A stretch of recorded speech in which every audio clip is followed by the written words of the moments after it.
there. Oh, hi. Hi.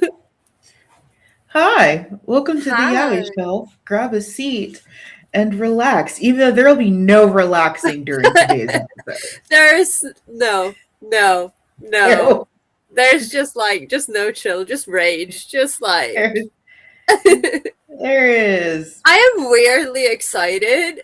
I don't, I don't know why, because I'm so tired of this. I think we're excited to finally talk about it in a structured manner because for those of you who've been in our Discord, we've gotten a lot of hype for this. We're finally talking about the mainstreamification of BL and yaoi, particularly on the fandom side. We're not really going to touch the economics a lot in this episode. It'll eventually have to come up because that's why you end up with things like that fuck ass New Yorker article I can't. I, yeah, no. that we have just been calling that fuck ass article. With the trademark symbol, Yeah, and with the I need it as a sticker, okay. just like that That fuck fuck ass ass article. article. Oh my god. And it's like the article, okay, the article is bad enough. I will say, playing a Yeah. little devil's advocate right off the top, it's not as bad as I expected.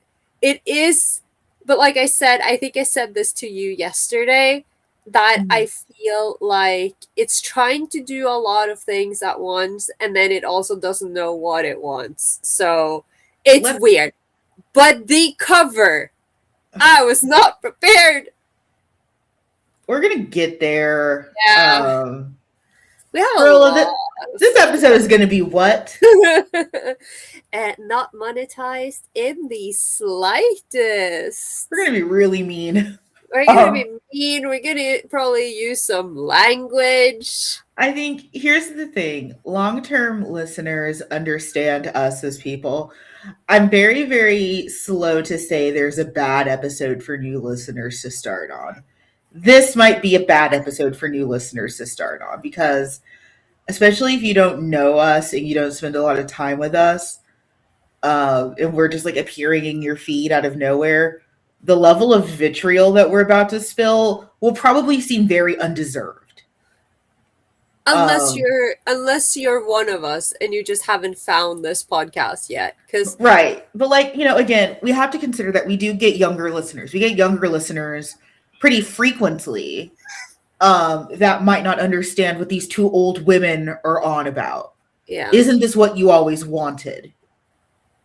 Mm. No. No, and it's like, okay, can I just say, because when you say Sure. that, right, Sure. Sure. this Sure. is Sure. Sure. exactly the kind of video. I get these videos in my feed all the time, precisely from creators I don't follow. Mm-hmm. And a lot of the time, I hesitate to engage with them precisely Mm-hmm. because this is like a self perpetuating circle It where is. it's kind of like what I was beginning, because I started ranting about this at the end of last episode that we did last month, when I was just like, just because you have a YouTube channel, it doesn't mean you have to have a hot take on everything, okay? Normalize talking about things you know something about, right? Yes. And so a lot of the time, if I don't know the creator, I don't want to click on it because I know Mm-hmm. that there's a relatively big chance that this is someone who hasn't engaged with the material personally Mm-hmm. and doesn't really know where they're coming from. And I was listening to a video the other day, and it was a good video. Like, this person this was on cosplay though, like on because cosplay etiquette is also dead. Guess what? You know, and and it's almost as if all of our hobbies are getting worse.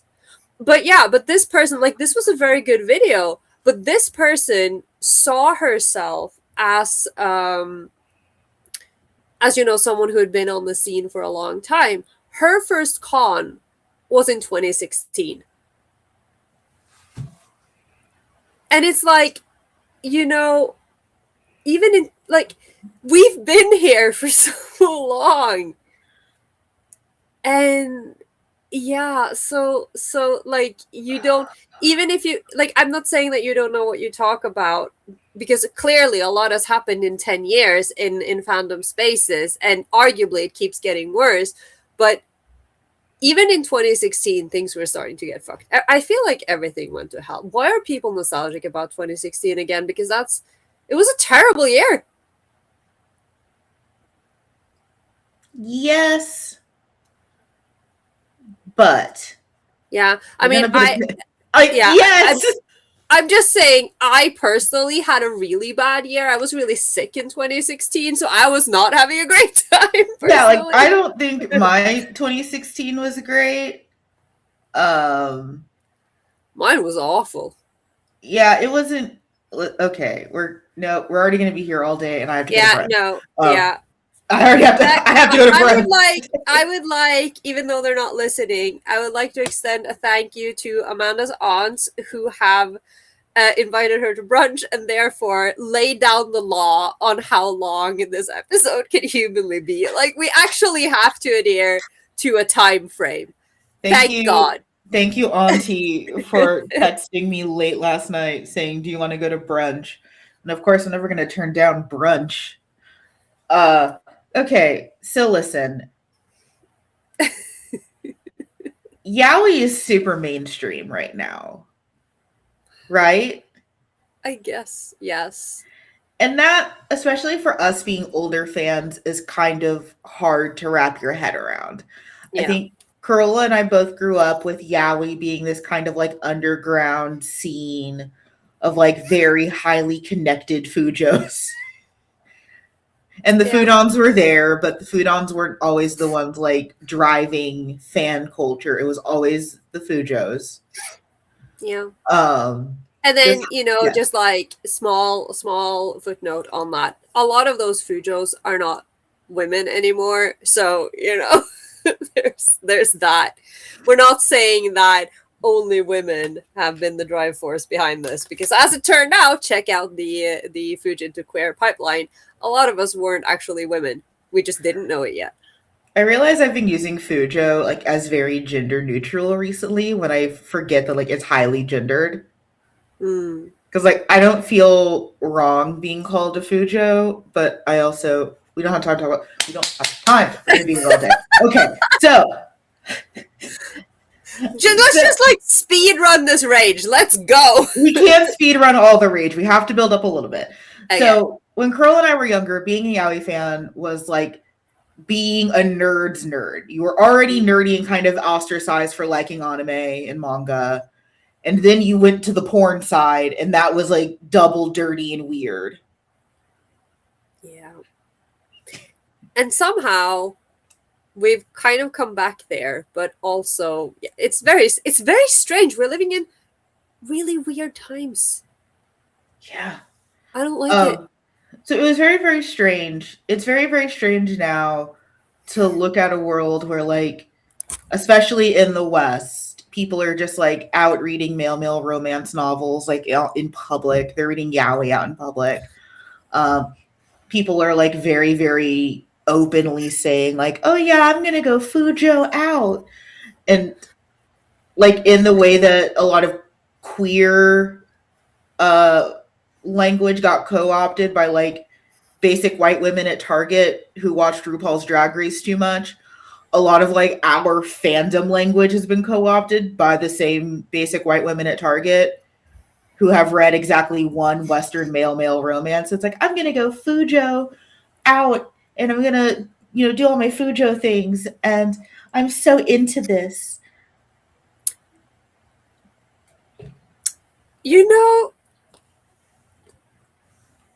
First of all, this is just very reminiscent of something I said to you last night, actually, but we're not gonna go there. But it is very reminiscent of something you said last night. Yeah. Peek behind the curtain. No. Carola and I hung out for 3 hours last night. It was great, actually. It was amazing. Like, I wasn't a complaint. I had a great time. But yeah, no, I think I had a thought earlier today because I was listening to something and I put it in my notes because I feel like it's very apt to throw this note in here as an add-on to what you just said. Because, basically, and I mean, this goes deeper than the pandemic, right? We all know that a lot of people, like, whatever you want to call them, like normies or locals or whatever, entered fandoms. Yeah, like during the pandemic, because there was literally nothing to do except like watch shows or play Animal Crossing or something. And then, you know, that became your entire personality. And I think for a lot of these people, you know, but you're already a nerd, so you know, it doesn't count for you. But, you know, like, a lot of these people have never had that kind of experience before, right? And they've never, like, had, actually, I feel like they've never had hobbies. So basically what I wrote down is, like, this is part of that oh my God, commodification a fandom where you have these unsocialized newbies who have barely had a hobby. They've never, like, been in these spaces, and they've never like let something like this consume them to this extent before. But then they're used to existing in spaces like, for instance, now TikTok, and before that other social medias, where, like, they're used to jumping on these trends. Right. And so this is like, they are treating fandom, in this case, male romance, BL, whatever you want to call it, as if they're like the new, like, Labubu or glitter dumpling or whatever, you know, just like they are just jumping on a trend, but it's not a trend. This is our culture. But exactly. they don't know or care about the rules, because that's not, it doesn't align with how they're used to doing things. No, 100%. And I think that's a great point. I think the big thing, though, that's important to acknowledge is that this is not a casual versus not casual fan argument. No. This is, so I made, like, the reference to RuPaul's Drag Race earlier, because I think that's been one of the greatest and worst things to happen to the queer community that has ever existed. It's been great to show people drag and gender nonconforming people and trans people and teach them a little bit of ballroom culture. But RuPaul's Drag Race, hosted by MTV, can't teach struggle. It can't teach the actual ballroom scene.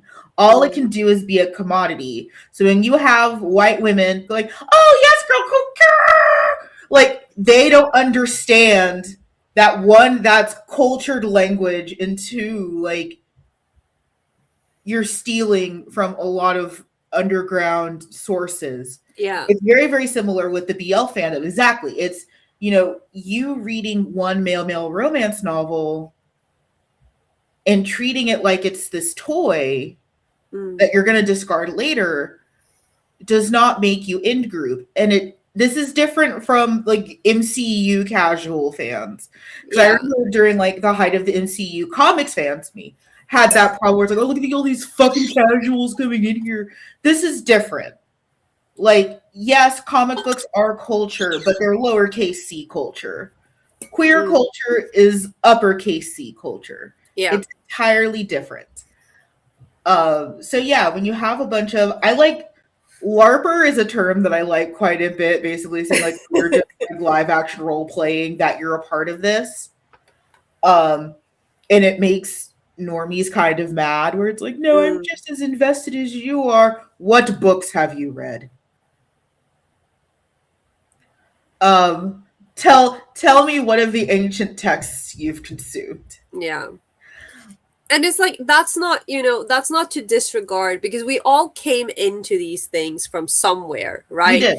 Like, we all had, like, again, I was thinking about this yesterday. It is incredibly, like, jarring to me, because we as elder Fujin, right? We all tend to have that one common experience. If you ask someone who's our age what their first BL was, 90% of the time they're going to say Gravitation. And that is because Gravitation was, like, one of two very early localized BL manga that were released in English. They were, and it was the first one that came out in Norway, in Norwegian. Like, you could go to Outland and they would have Gravitation and they would have Fake, and then they would have Airy Query. And, you know, but there were so few of them. So we've gotten so used to the idea that you ask someone, what's your first BL? And they will say, like, Gravitation or Aino Kusabi or something from, like, that era. But now you're running into people and they'll be, like, saying, like, Given or Yuri on Ice, which, again, not actually a BL, but yeah, see other episodes of this podcast for that discussion. And, you know, but they will, and like, I'm not going to disregard, because people are young. Or, you know, they're gonna say some damme, or they're gonna say some live action BL series, right? Because the market is so saturated right now. There's so much more to choose from, and so much easier to stumble across it. So that doesn't mean, you know, we all come into it from somewhere and become completely enamored with this genre. Like, this is how we fall in love with it. But the way that things have been lately, especially concerning, and, you know, when we get into that fuck ass article, the way that it's talked about, like the way that you described it just now, that is not the same. It's not. Because it's not, it's like, I can't even like put into words how it's like, I get that initial thrill of like finding something that gives you that feeling. But for some of us, it was a very lingering experience. And I think I want to be clear and separate that, like, we're not saying that you can't be a casual fan. Oh, you can. Absolutely. You can. I mean, one would argue I am the most casual fan at this point, as I watch one new series a year. I watch maybe one new series a year if it's a good year. I mean, I'm permanently burned out, so I start a lot of series and then I just kind of like end up falling off them, even though I want to watch them. So same, like I'm not as hardcore like I am hardcore because, I mean, look at us. What are we doing here? Right. But like when it comes to watching stuff, like you don't have to see everything. You don't have to like everything. I think the difference to me has always been, and like when I was president of various anime clubs, this was always the difference to me. It's once you joined, did you go back? It's once you decided that this was your thing, did you go back? Did you go back and read more? Did you go back and learn more? Did you go back and try to figure it out? Because as soon as I like my acceptance into anime was like kind of twofold, where I had the religious experience with Dragon Ball, and then Yu Yu Hakusho brought me back in my teens. Because I'm not a shonen boy at all. No one has ever thought that you where it's like, okay, I really like Yu Yu Hakusho, and then we have this great thing, you know, Toonami and Adult Swim. We're here these other older series. Yeah. You know, it's, did you fall into this and immediately go back? So like Gravitation being an entry point, awesome. Did you go back and read other things? It was a little bit harder for us back in the day, but did you go read other things? Yes. Did you try to understand this as a subculture? And it isn't that we hate casual fans. We don't. This is one of those rare situations where it is cultural. BL and yaoi and male romance, for so many of us fans, is inherently tied to gender expression and gender orientation. So when people come in from the outside and start picking and choosing terms and applying them in ways that are flagrantly incorrect, you can get some really, really not great social dynamics. Like, so top and bottom discourse is one of my favorite places where this shows up. I remember I was not dating a female presenting person at the time, but my boss did know that I had dated women at the time. And one of my other coworkers was an out gay man. And like, we're at lunch, we're at a work lunch. And it's like, so which one of you tops? And it's like, first of all, that's none of your business. Again, like, can we just normalize asking cishet people these same questions? Which one of you tops? Like, I don't want to know. I don't care. But also, I'm just saying, which one of you? Like, I genuinely wish I was in situations like these more often, because I have so many, like, no, I don't, but you know. You don't, because you never have the fun answer when it happens. No, that is That's the correct. thing you learned. You never have. Oh, I'm sure you ripped him apart. I didn't. I was mortified. He was my boss. Yeah, and that's another thing, right? Like, this isn't just some random dude coming up to you like in a club or whatever. This is Right. your boss. What are you supposed to do in that situation? Like, Right. I had a boss who, I worked at a pet store, and he had a dog, and he said that, I swear there's a point to this. But I trust you. but he said that the guy who owned the dog's sister, so a puppy from the same litter, was going to come in with her the same day, and I was really excited and it was hysterical because like this dog is the smallest Chihuahua you've ever seen, and then her sister was like twice her size and built like a tank. So that was funny. But basically, he said, like, he told me what her name is, and I wasn't sure if I heard him right, like if it was Mila or Neela, like is it an Mhm. M or an N? And the only way I could like that I could come up with to differentiate what I thought he meant. Did you bring the ghost to your new apartment? I think I did. Oh, okay. Hi, ghost.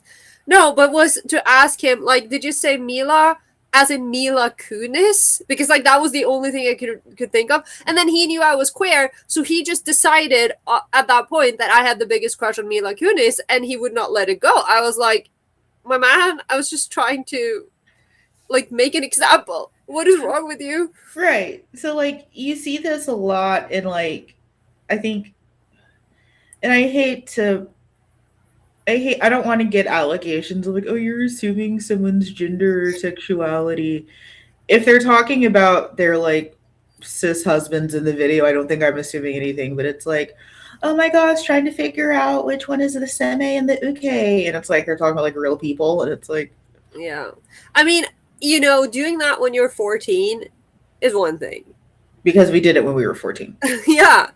And again, we were far less educated than people are now. And Yeah. Yeah. Like, I'm not saying it was right. I'm just saying like there's a difference between doing Yeah, that. I'm not saying it was correct. Like when you're 14 and full of hormones and fandom insanity, and you've just discovered BL, like yeah, maybe you'll do something like that. But if you're an adult, a fully formed human, maybe not do that.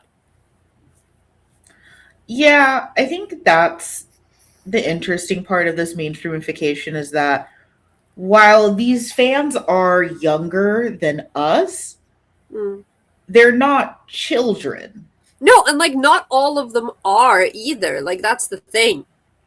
So it just feels very, very weird to kind of watch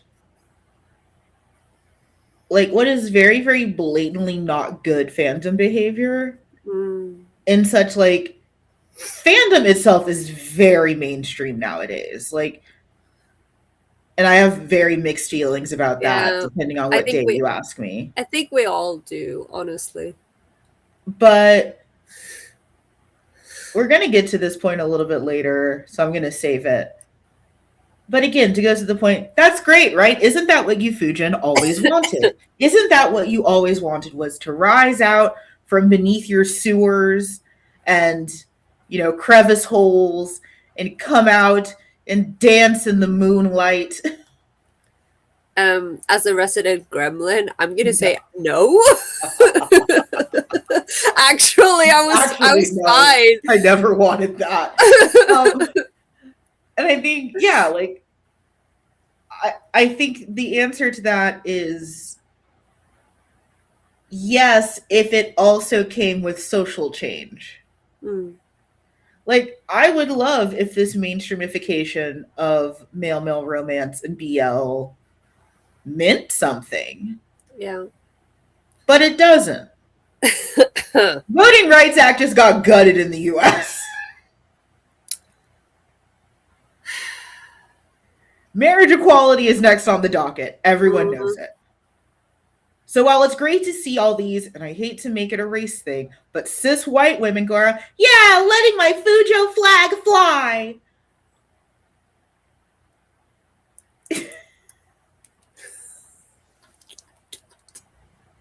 I can't. I cannot. I wish I could just like remove myself. I listen, I don't claim them. As the white half of this podcast, I would like to apologize. But I also think it's important to distinct that it's a very uniquely American thing also. Is it though? Is it happening other places? Wait, what are we talking about? The mainstreamification or whatever the fuck your political system is doing? The bad behavior mostly. No, I mean, the thing is that yes, I think it is very much an American thing, but unfortunately, the world is so Americanized. That's okay. That's what it is. Yeah, that it has, because, you know, it spreads like a fucking virus through the internet, and it affects global fan communities, because fan communities are largely online and in English, right? So Correct. I mean it's not as bad here, but I've definitely seen some like insane takes by younger fans in Norway that are echoing things that I see online. And, you know, yeah, it came from the insane, for instance, puritanical culture that comes out of the US, but it manifests in these young, particularly young, you know, they don't have the history, they don't have the context of fandom, and they are really, you know, kids today. Oh my god, listen to the kid, you know, and the virtue signaling, because, you know, especially younger people, they want to do the right thing, they want to be liked, they are terrified of doing, like, going against the grain, but they don't understand that sometimes doing what seems morally right is actually quite reprehensible. Right. And I think like that's the big thing, is that it feels like that tourism debate in Japan a lot, because I know like Japan has a big tourism debate issue where it's like, oh, the foreigners are causing trouble, and everyone just like stares at the Americans. And it's like, to be fair, when Japan is talking about foreigners, they mean all foreigners. It is not just the Americans. And especially the Chinese.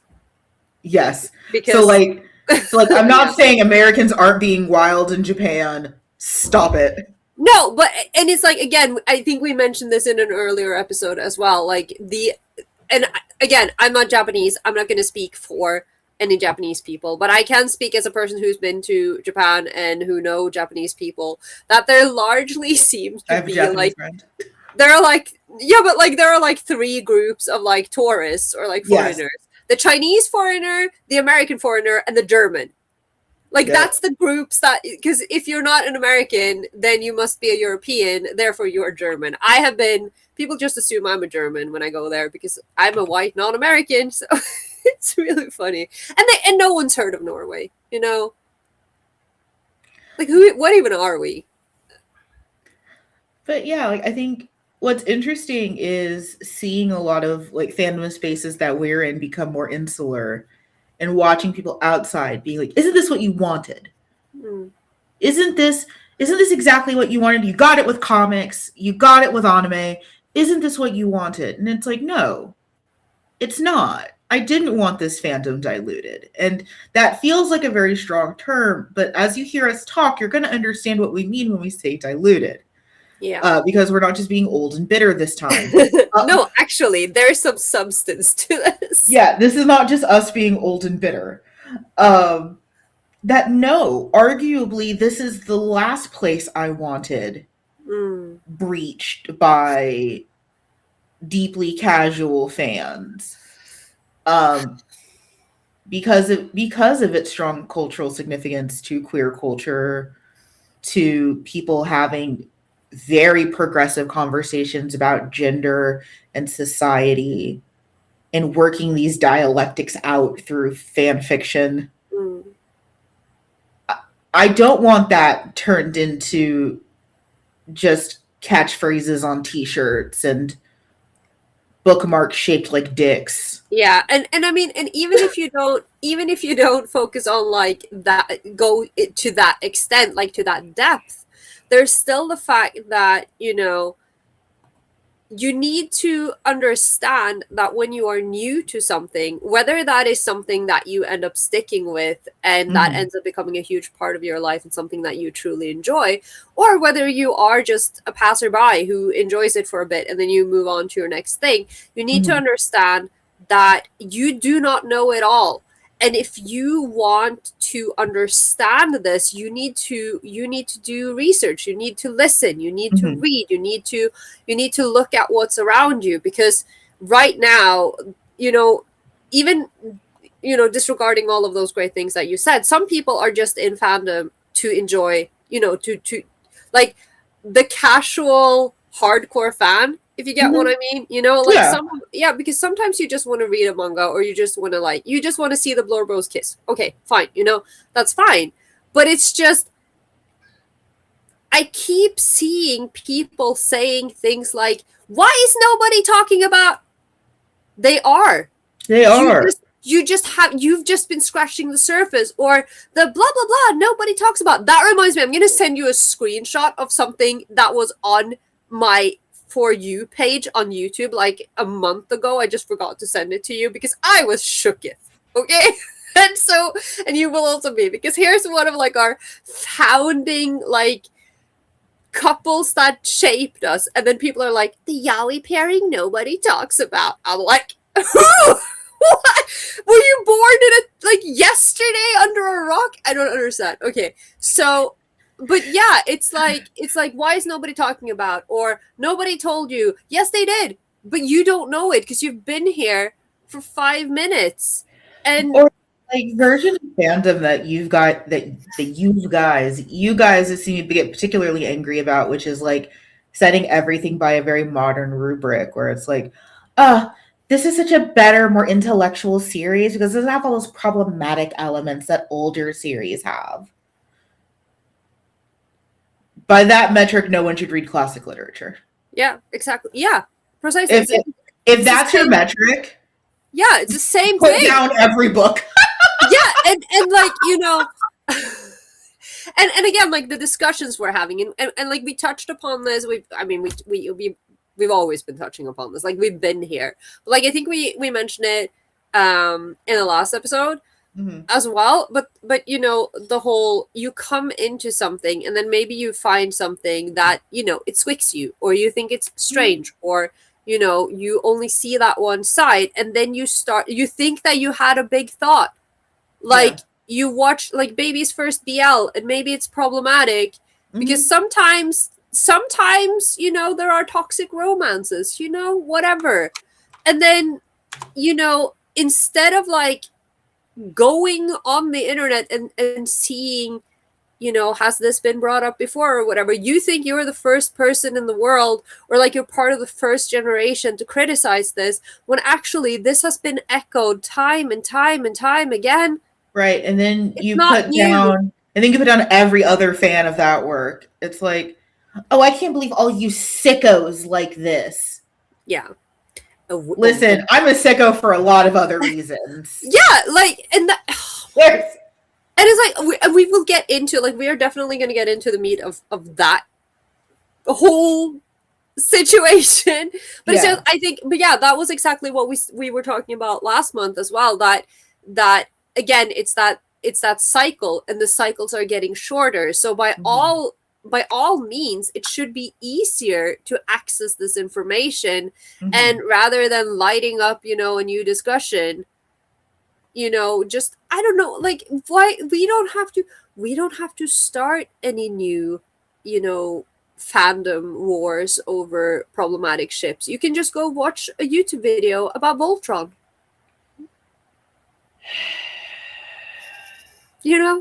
That's all you need, because it's the same fucking thing.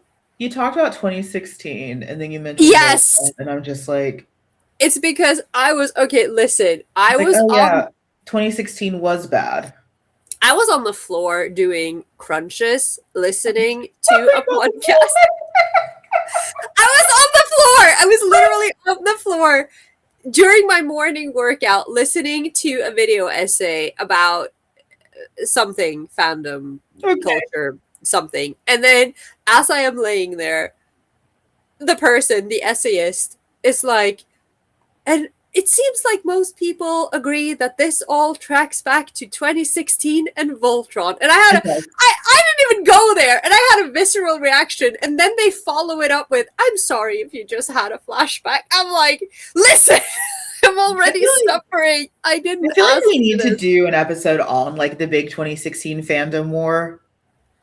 But okay, maybe we should get someone on then, because like I didn't go there. I didn't go there. Okay, we need a guest to talk about the 2016 fandom war. We were both just on our little dinghies affected by the tsunami wave happening. Yeah, it was. What the fuck even was that? I was like, I was over there, enjoying my life, and then fucking Voltron just came in and sank everything. Oh my god. If you were not there in 2016, count yourself lucky. It was. Well, and I think, again, you were talking about it, and it's like 2016 feels like it was so long ago. It was. Like, I really want to give people credit that it is harder and harder to access some parts of older fandom. Some. Tokyo Pop might go under again. I don't understand. Why is the world a cycle? And why is this? Why is it always Tokyo Pop? Why is it always Tokyo Pop? But like, that could erase a pretty extensive amount of localized yaoi and like BL. If you don't believe us, we were there the last time this happened. We were. I have an incomplete collection of Junjo Romantica, which will never be finished because Tokyo Pop went under. And then for some reason, when they came back, they didn't pick it back up and nobody wanted to do a license rescue. And then here we are. Not that I like Junjo Romantica, but I would like to complete the set. No, 100%. And I think it's so much of me wants to be sympathetic to younger fans. Sensibilities and morals are very, very different. I'm not saying we were moralists in the 2000s, but we didn't have a lot of the language and understanding that some people had or have now. Yeah, we had very few things. We didn't have Google Scholar, for one. We sure didn't. We absolutely didn't. And I think the big thing is again, it's that willingness to go back. The minute I sold my soul to anime, I was willing to go back, which is why some of my favorite series are significantly older ones, like Lupin the Third. Fucking love Lupin. I feel like you're not alone on that one. Like, I'm not. Lupin is great. It has some amazing yaoi pairings if you want to get into that. You can yaoi up Lupin hard, and it's amazing. Like, even though he is such a womanizer, there are very compelling cases that you can make. Carola's just having thoughts. No, but like I've only seen that one film, I think, and I don't remember anything. It's a very long time ago. But like, now when we think about going back 20 or 30 years for an anime, it isn't us talking about Astro Boy. It's kids talking about Bleach. You know what? And I mean, also, one of the reasons why this is so jarring to me as well is, again, the whole, like anime has always been, like, split into seasons across the year. Like, there's always, there are 4 anime seasons. I've talked about this. And, like, a bunch of new series getting released every season on Japanese television. But because of the way that society works now, and that you have some series that are online only, and you have studios that have the capacity, or at least pretend like they have the capacity and are not in fact working their animators half to death, that they are producing a lot more shows now than they used to, like back in the 90s, for instance. But even then, when we were watching these series, it was still really hard to get your hands on, right? So in comparison, I feel like one series lasted a lot longer because, new people kept discovering it because we didn't have a lot to choose from. Whereas now with the simulpubs and the simulcasts and all of these streaming services, kids are watching everything. And my mindset is still very much set in, if something came out 6 years ago, for instance, I still consider that a relatively recent series. Because I'm still set in that mindset. But then I notice when I'm making the quiz for Totocom, for instance, people will be like, why do you put so many old series in there? And I'm like, what do you mean old? There were like 2 series in there that were from the 80s. I don't know what you mean. And then they're like, that series came out in 2015. I'm like, that's not that old. But because there's a dissonance there. There is a huge like time warp dilation dissonance. I have to go on my seasonal catch up on newer anime so I can make current references because I put in some panel applications. Yeah. So I have to go understand what a Jujutsu Kaisen is. So I'm not just referencing. You're gonna love it. Like, honestly, I just know. I can't wait until we get to bond over Nanamin. You're gonna love him so much. He's everything to me. I'm fine. What the fuck is wrong with you? He's a grumpy old man who pulls people's hair, Amanda. You're gonna love him. Oh my... Okay, I'm fine. I have a very... Yeah. I have big feelings. We're a serious award-winning podcast.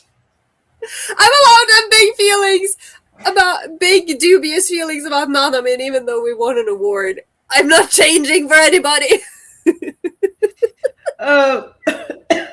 Speaking of awards, do you want to talk about that fuck-ass New Yorker article? Because that is what started us on... There were a few events that predicated this episode. Because Carola and I were content to be angry in our respective corners in our host chat together. Yeah. As we are. As we are. When Carola responds to me. I'm sorry. It's not your... Well, it is your fault, but it's not... It is... It's complicated.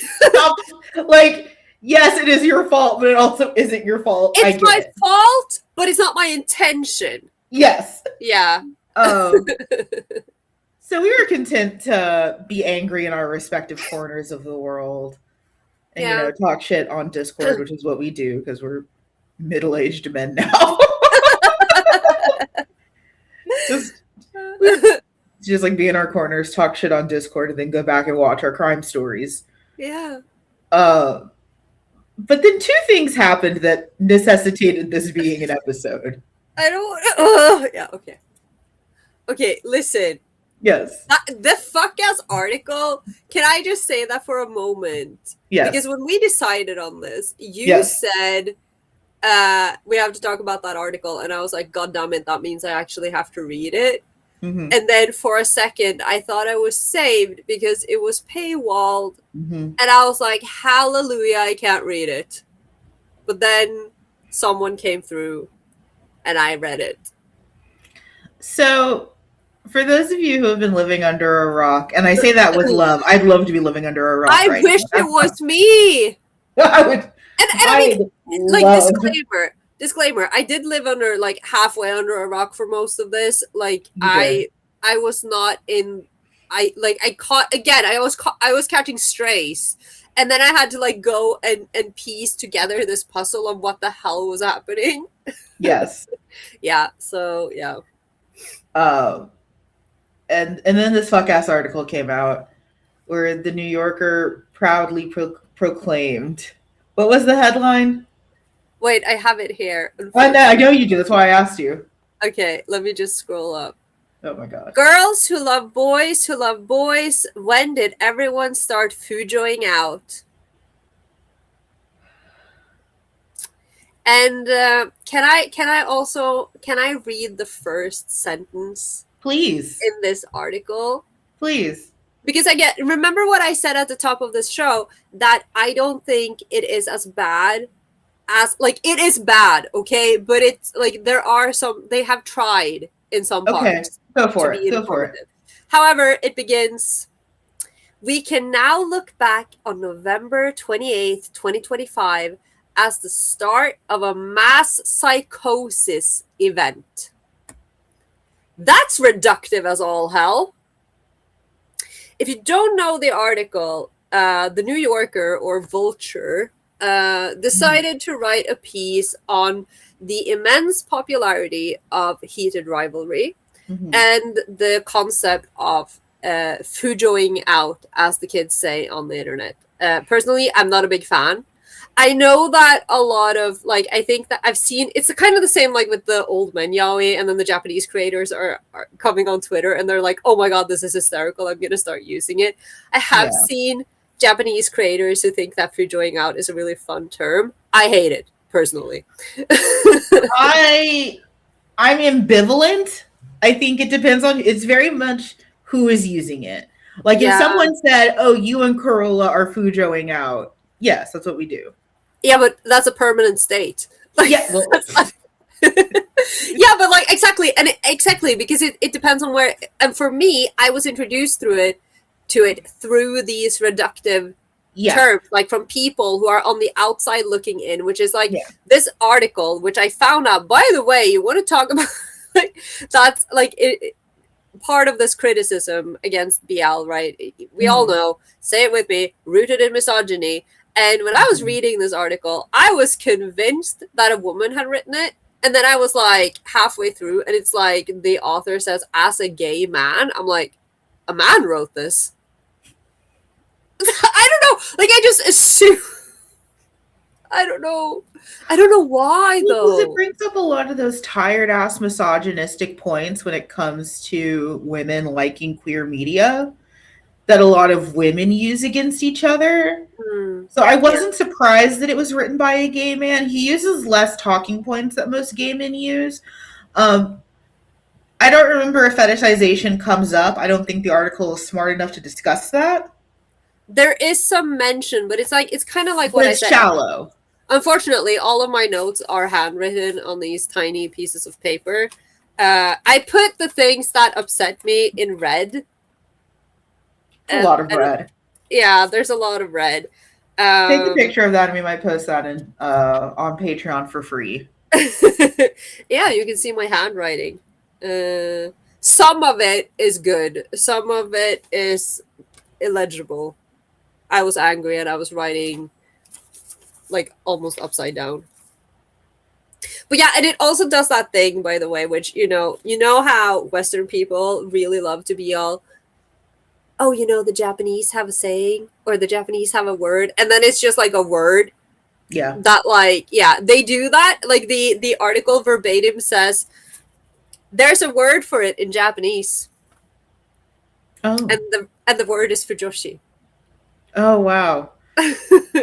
Oh wow. This is an article, by the way, which I literally just noticed this now looking at it. It is filed like the category, from what I gather, I guess this is supposed to be a category. So it says New York Vulture, and then there's this really gross header image. And then it says Fujoshi Studies. They like, don't have a Fujoshi Studies department. And if they did, they wouldn't have to write, there's a word for that in Japanese. I think if I had to do like a tier list of things I hated about this article, one, it's pretending that male-male romance didn't exist until heated rivalry. But also, no, that's the thing though, because some of the things that it does, actually, it does go a little bit into history. It mentions, like, it mentions, let's see. They do refer to fan culture very briefly to the history of fan culture and BL. They mention slash fiction, and then there's quite a notable paragraph or like section on Kirk and Spock fic, like the original slash Godfathers. So, and then occasionally it will delve into things, like it will quote people, like it will quote academics, like there's a quote from Akiko Mizoguchi in there, for instance, and some other people. But that makes me wonder, why didn't they consult more? Why didn't they talk to Dr. Thomas? Yeah. I don't know if they talk to these people or if they're just like quoting them. But they're also like, yeah, that's why I'm saying I don't know, I don't understand what it's trying to do, because it's simultaneously delving into the history and also like discussing like how on one hand it is said to be it can be said to be feminist because the roots hair and blah blah blah, and the removal of the female body from sexual narratives, and how gay men and women are both sexual minorities and so we should be united, that kind of thing. But then on the other hand, it also sensationalizes things and like you say, almost act as if this is like a new concept and that heated rivalry like invented gayness. And then on top of that, it does some weird, like it tries to quote things or like refer to things and then it does it wrong. So for instance, when they are talking about yaoi, and they say that it comes from that acronym Yamanashi Ochinashi Imanashi. Yes. But what it says is Yamanashi Ichinashi. Ichinashi. At least you could have spelled it right, for fuck's sake. They also refer to Yuri on Ice as a BL, which again, it's not. I will fucking die on this hill. And that whole Yuri on Ice paragraph, by the way, is insane, because I'm a person who has been in fandom spaces and queer spaces and BL culture for many, many, many years. So I didn't have a problem following. But this paragraph simultaneously talks about like old things, like old fan cultures, and then more modern fan cultures interchangeably in the same paragraph, which makes it seem like, again, Yuri on Ice is an example of these older works. And again, what is it with the year 2016 that apparently is cursed to be like the year that everything started? Like that wasn't it. But yeah, it's a very confusing paragraph because it feels like they're trying to teach you something, but it's just so poorly structured. It really threw me off. I think that's what bothered me the most about it, is that this could have been an opportunity to really meaningfully teach some of this stuff. Yeah. It could have been one of the better mainstream attempts to really wholeheartedly engage in this. Yeah. And it just doesn't. It doesn't. No, it's really all over the place. Like if they really wanted to engage with this in a meaningful way and really intended for this to be like a fujoshi studies thing, then they should have like segmented articles and like do one where you like have one on the Western history of things and the Japanese history, and like if you and like break it down, because I get that when you are writing an article for a mainstream non-in-group audience, you have to like do a lot of things, like you have to explain things and maybe you don't go as deep into the lore or whatever as say an academic would do. But it's written in a very confusing way. And again, some of these statements are really reductive. And then, of course, there's the end, the link. But I don't know if we're there yet, if there's anything else we want to talk about in the article. No, not really. I also think... Yes. Yeah. No, I also see, because I'm looking at, because they've talked to a bunch of people. So they've talked to like, authors and academics and fans or whatever. And they talked to Rachel Reed, who is the author of the Game Changer series, the Heated Rivalry novels. Full disclosure, I still have not read or watched Heated Rivalry. Maybe I will at some point, but at this point, I don't want to, for personal reasons. But she says, okay, first of all, I think this was in this article, that she was, it's interesting because she apparently both has and does not have a background in fandom. So originally she was a fan of like, she worked in like a bookstore, a comic book store, and she was like engaging a lot with comics, for instance. So she was like a Marvel fan.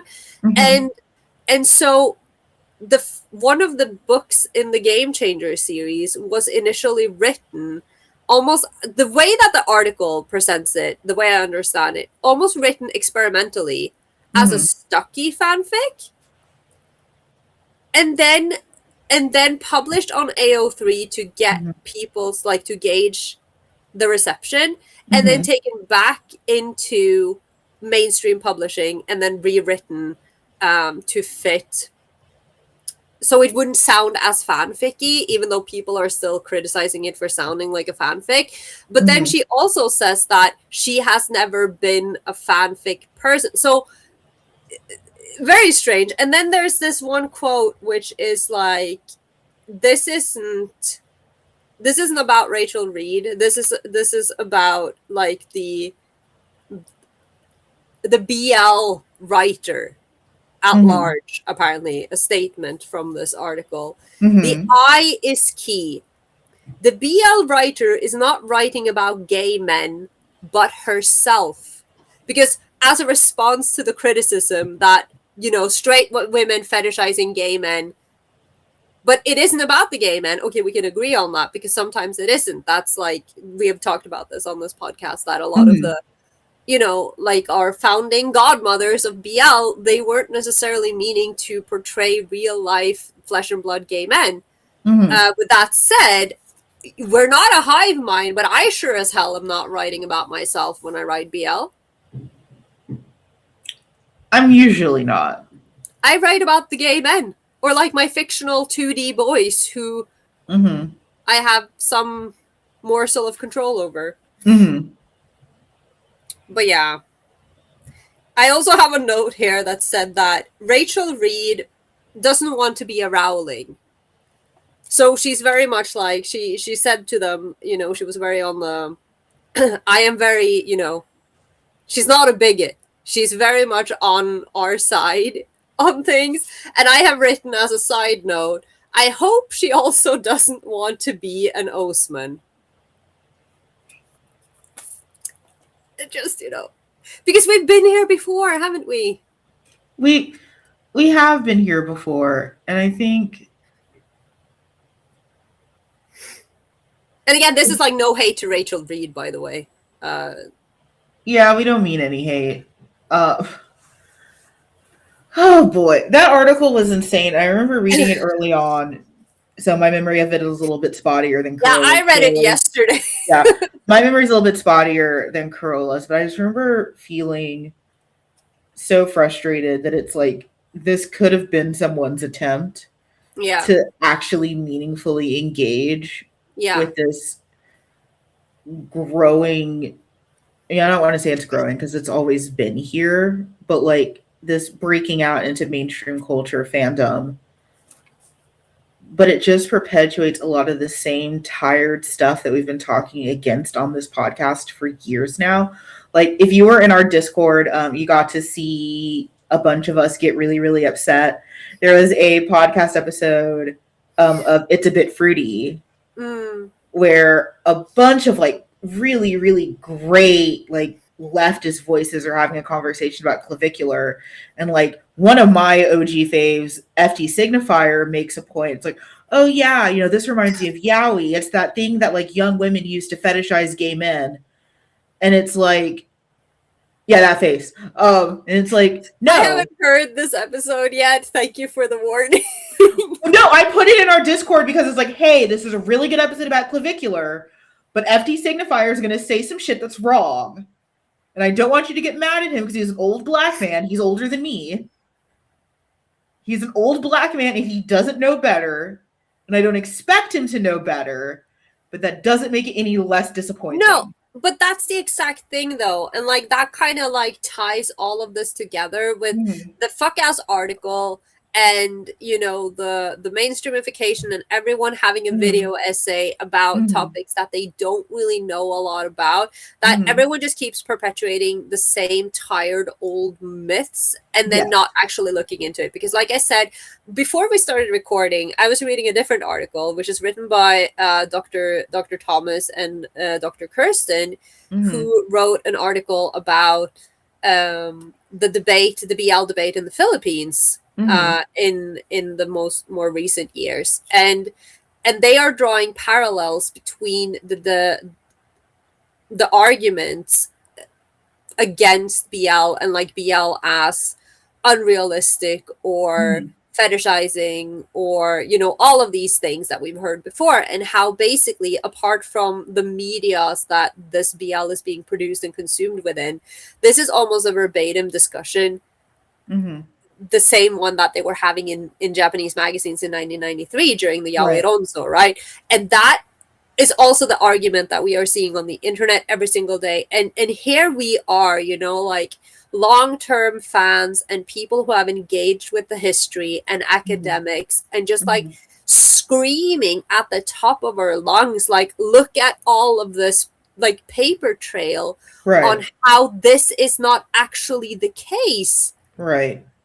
And people keep disregarding it to keep just perpetuating the same misconceptions and misinformation of what BL and BL fan culture is, when it's like, that's not it, and it hasn't been for a very long time. And even when it was largely, cis het women creating this, there was even then a much, much deeper iceberg behind that creation. Right. Like it's so frustrating. And like, to talk about that episode of A Bit Fruity, like, I stopped watching that episode after FD Signifier said that. And like, again, do I expect FD Signifier, an older straight black man, to understand this? No.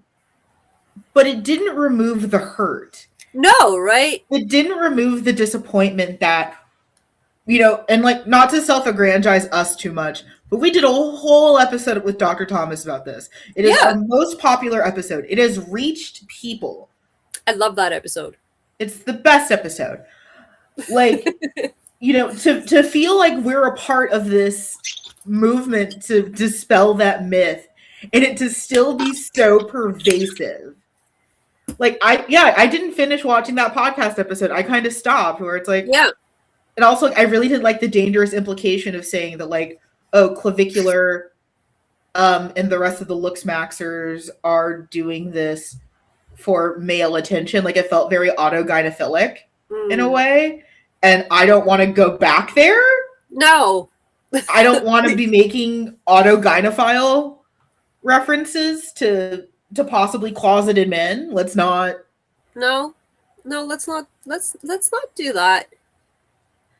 But also, if you want an understanding about autogynephilia, ContraPoints is a great episode. Yes, I was gonna say our Queen ContraPoints is a great episode on autogynephilia. Oh my god, so because we don't have time to talk about it today. But that was a fuck ass article. Do you want to talk about the Syundei situation and then lead it into the death of fandom etiquette? Or do you want to start with death of fandom etiquette? I think that either way, it's a really nice segue, because I feel like the Syundei situation is a direct result of the death of fandom etiquette. Let's do it that way, because the other major thing that got us to cover this as an episode was the Syundei situation. Okay. Do you want to summarize it, or? I'll see if I can do it correctly. So, because I was catching strays here, like, I'm gonna go for Nakamoto eventually, but from my understanding, Syundei has produced other works that are more problematic. I don't like that you have it. I have no, but like I said, I reread all of her, like the books I have of her for them here, like right in preparation. Yes. I don't like that it was under you like a goose. Like, I've been roosting. Like, like you've been roosting on this book. And then we Carola and I talked about this because Syundei gives off Nakamura Sensei vibes.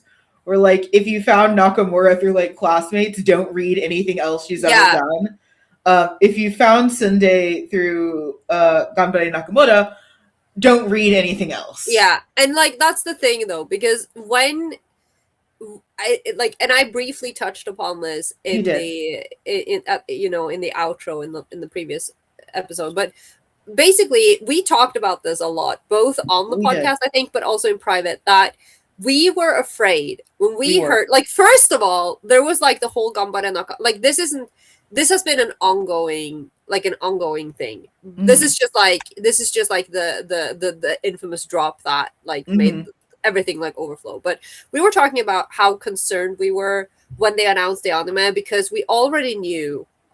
Well, you need to know, like, the backstory here is that, like Amanda said, Syundei is a mangaka who draws both adorable, like comedic BL, like fluffy BL, and also some of the darkest, most like disturbing things possible. And like, it's not gory. It's just profoundly disturbing, like dark, like yeah. So this is a very versatile mangaka. Again, it's like, depending on which way you come into the work, you will have a completely different experience. And even before the anime was announced, when Gambare Nakamura was published in English, it was immediately within the fandom, like not even just the fandom, but like the media landscape that we have right now, was immediately honed as this beacon of wholesome, good queer representation, even though it's BL. Again, reductive statement, because God forbid BL, you know, has good representation, I guess. Gambare Nakamura is a manga written situationally, like just short, sweet, funny situations about 16-year-old Nakamura who is in love with his classmate Hirose. And it depicts like these daily situations where he's mostly just like trying to talk to him. Like when I say nothing happens in this manga, like I really enjoy it for what it is. At the worst, there are some scenes where Nakamura's fantasies run a little amok in his head. Again, this is in his head. He's a 16-year-old boy, perfectly normal to have some thoughts, you know, even if they involve tentacles and octopi. But, you know, it's very pure and wholesome. So naturally, the internet clung to this like they were the octopus in question. They were like, this is so sweet and this is so perfect and wholesome and all BL should be like this. So naturally, we were concerned when they announced the anime, because we were like, if people have not read, you know, the Total Eclipse of the Eternal Heart, for instance, and they find this, like, this is going to be really bad. And so what we thought was going to happen was that Syundei got even more known as the creator of this super wholesome, good representation BL because of the anime having a wider reach, and then that they would find the other manga, which, if you haven't read Total Eclipse of the Eternal Heart, is I had to reread it because it's very confusing, but it basically is a serial killer who sexually assaults and murders young boys, like school-aged boys, and then they are reincarnated, and he is also reincarnated, and his victims try to get revenge on him, and we keep seeing like flashbacks to the previous life. It's really dark, and of course could be construed as being, dare I say it, pedophilic shotakon and what is the word? Like, I want to say indulge, but not indulge, but like, you know, glorifying. There we go. These problematic topics, right? So we were concerned that people were going to watch the anime of Nakamura and then find this and cancel Syundei. That's not what happened. No. And I cannot get over this. Like, the reason that this all went down. Because I didn't know, because I wasn't there. I was off the internet when this whole avalanche went down. I had to like retrace the steps through Sam's Twitter. What was the inciting incident? Because I had to catch up through Sam's Twitter too. Thank you, Sam. Thank you, Sam. We love you. I'm so sorry. Basically, what happened was that, again, this has been an ongoing situation because the people who did know about some of Syundei's other works, and even people who have been reading Ganbare Nakamura, there were people who didn't think it was pure enough because, again, there is a sequence where he fantasizes that Hirose is getting tentacled. Not even like in a very explicit way, but like he's just, the tentacles are wrapped around him. And there are some situations where, mostly again in Nakamura's head, where he thinks that Hirose has a thing for their teacher. And it is kind of like implied that there's a teacher-student relation, but there isn't. I think the teacher definitely should be a little bit more careful about how he talks to his students. But like Nakamura makes up this entire situation in his head that, and again, they don't show anything. It's literally just he's on the other side of a curtain and he hears like snippets of the teacher and Hirose talking, and he thinks that they are talking about sex. So he thinks that they're having a relationship, which they are not. And he just like freaks out. That is all that happens in the manga. And so in the anime, from what I gathered, okay, first of all, Syundei themselves was on the production committee for the anime and made requests for changes to the source material. Now, this includes both like stringing it together in a more coherent way, because again, the manga is written like really episodic. Yes. And it's not like this really threw me off. Like the one negative thing I have to say about the anime is that because I went and reread the entire manga, like the 2 volumes, and then I immediately went on to the anime and I binged 5 episodes in a row. And so it became so clear where they'd moved things around. So like the timeline is different.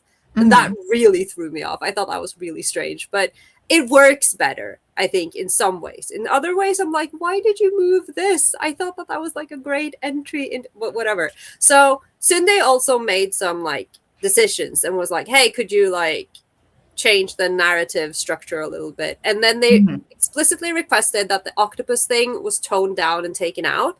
And they also censored the misunderstanding. Like they really toned down the misunderstanding between the teacher and the student. And this is, I think, don't quote me on this, but I believe that this is in part because Syundei had already been receiving negative feedback from Western fans about this content in the manga, and they wanted to make it more palatable to the fans who had already been complaining. So the anime starts airing, and then we get to, I believe it is episode 5, where Nakamura is listening to this conversation with the teacher and Hirose, where again, they have toned it down so much. Nothing happens. Nothing happened initially, but nothing happens. And then the teacher and the student exchange contact details on their cell phones. And then the Western internet went insane and started really attacking and accusing Syundei sensei for being, you know, writing toxic and problematic age gaps and pedophilia and all of this stuff, and literally bullied the mangaka off the internet. Syundei went out with a statement saying that it didn't matter what they did, no matter what they did, they kept getting hate, they kept getting complaints about the things they were writing, even though they weren't going to write it anymore, and they were tired and they didn't want to do it anymore because they couldn't make people happy. Like, this is not a verbatim quote. I don't have it in front of me. But basically, yeah. This is, like, again, it's such a stupid thing to be, like, the catalyst for an author to leave the internet and possibly even hint at not wanting to write manga ever again. But, like, this isn't about the contact details being swapped in the episode. This is like, this has been an ongoing problem. Right. It's the fact that Syundei had been facing issues from Western fans to start with. And I think this is where we have to engage in some devil's advocate understandings. The West is especially sensitive to that teacher-student kind of relationship thing, especially now. I think It was Mary Kay Letourneau. That was a case that was, Oh yeah. around when I was a kid. Mary Kay Letourneau, famously a teacher who slept with one of her students and claimed that it was love, like got pregnant by him. Is she the one who married him? The one they He made did that marry film? him. Yeah. Yeah, Yeah. he did marry him. Famously, like the subject of the May December movie. Yeah. So yeah, Mary Kay Letourneau pleaded guilty in 1997. I was a child when this happened, so like that was a case that loomed very largely in the conscience of like my generation and older as these cases have gotten worse, and social media has made these cases get worse. Crime statistics have shown that there has been an uptick in inappropriate contact between teachers and students, especially facilitated with social media.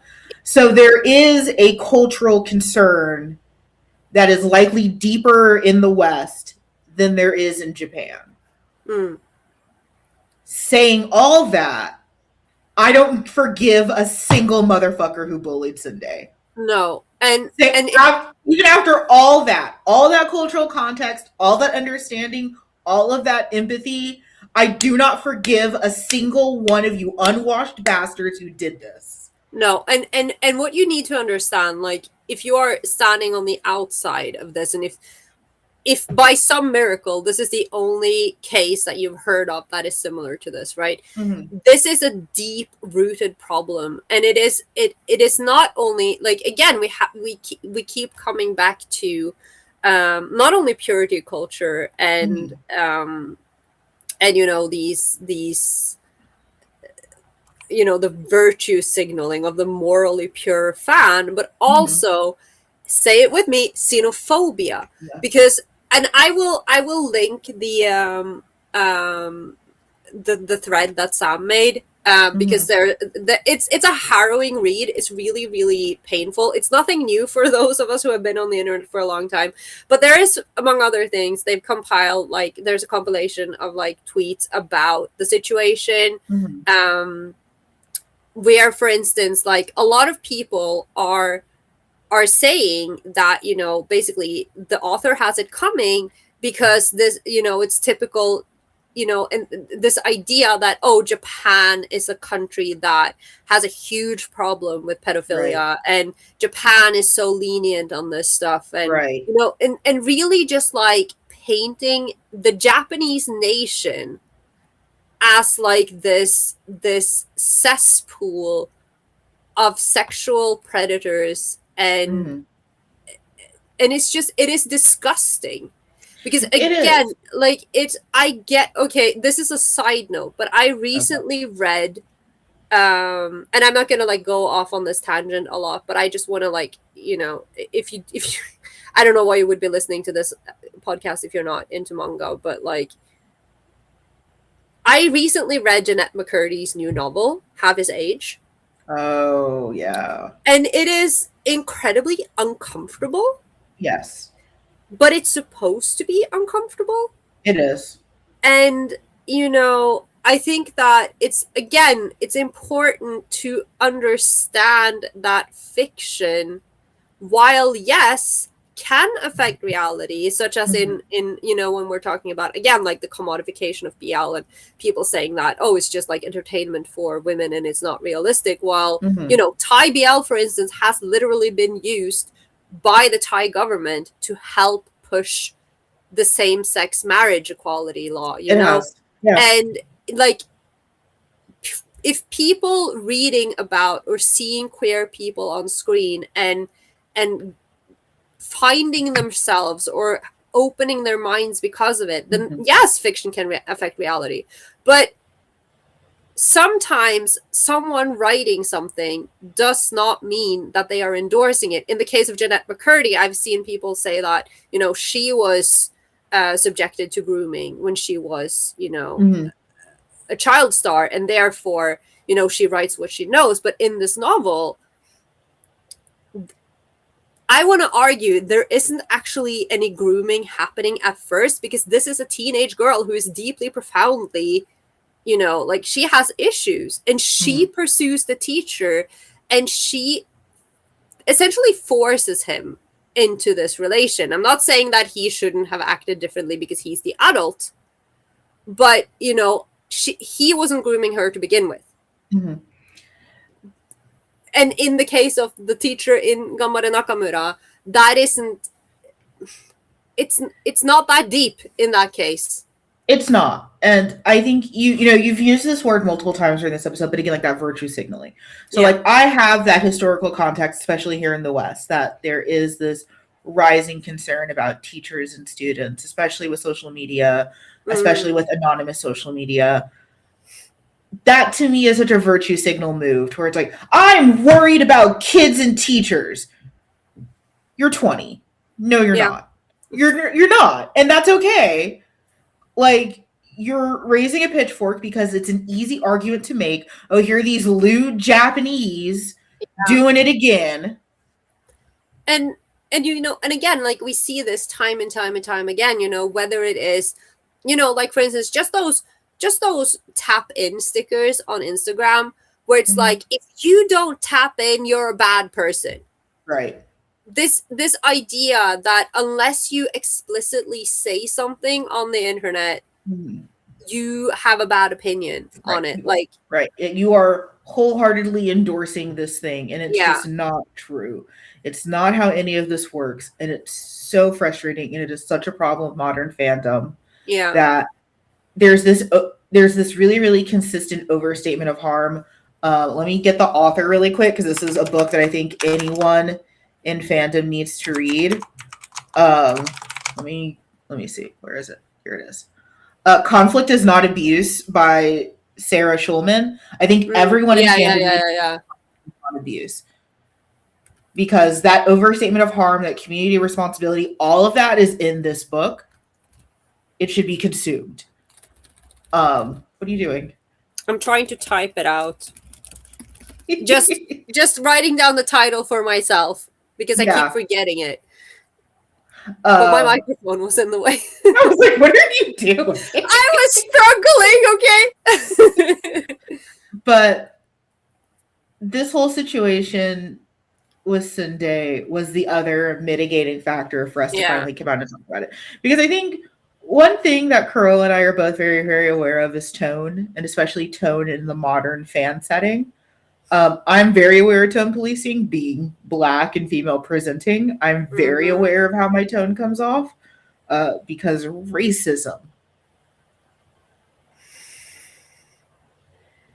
And especially with the popularity of a lot of these modern fujoshis, the ones that have massive TikTok followings, the ones that are famous on Instagram, it feels a little daunting to, as an underdog, to come out against them.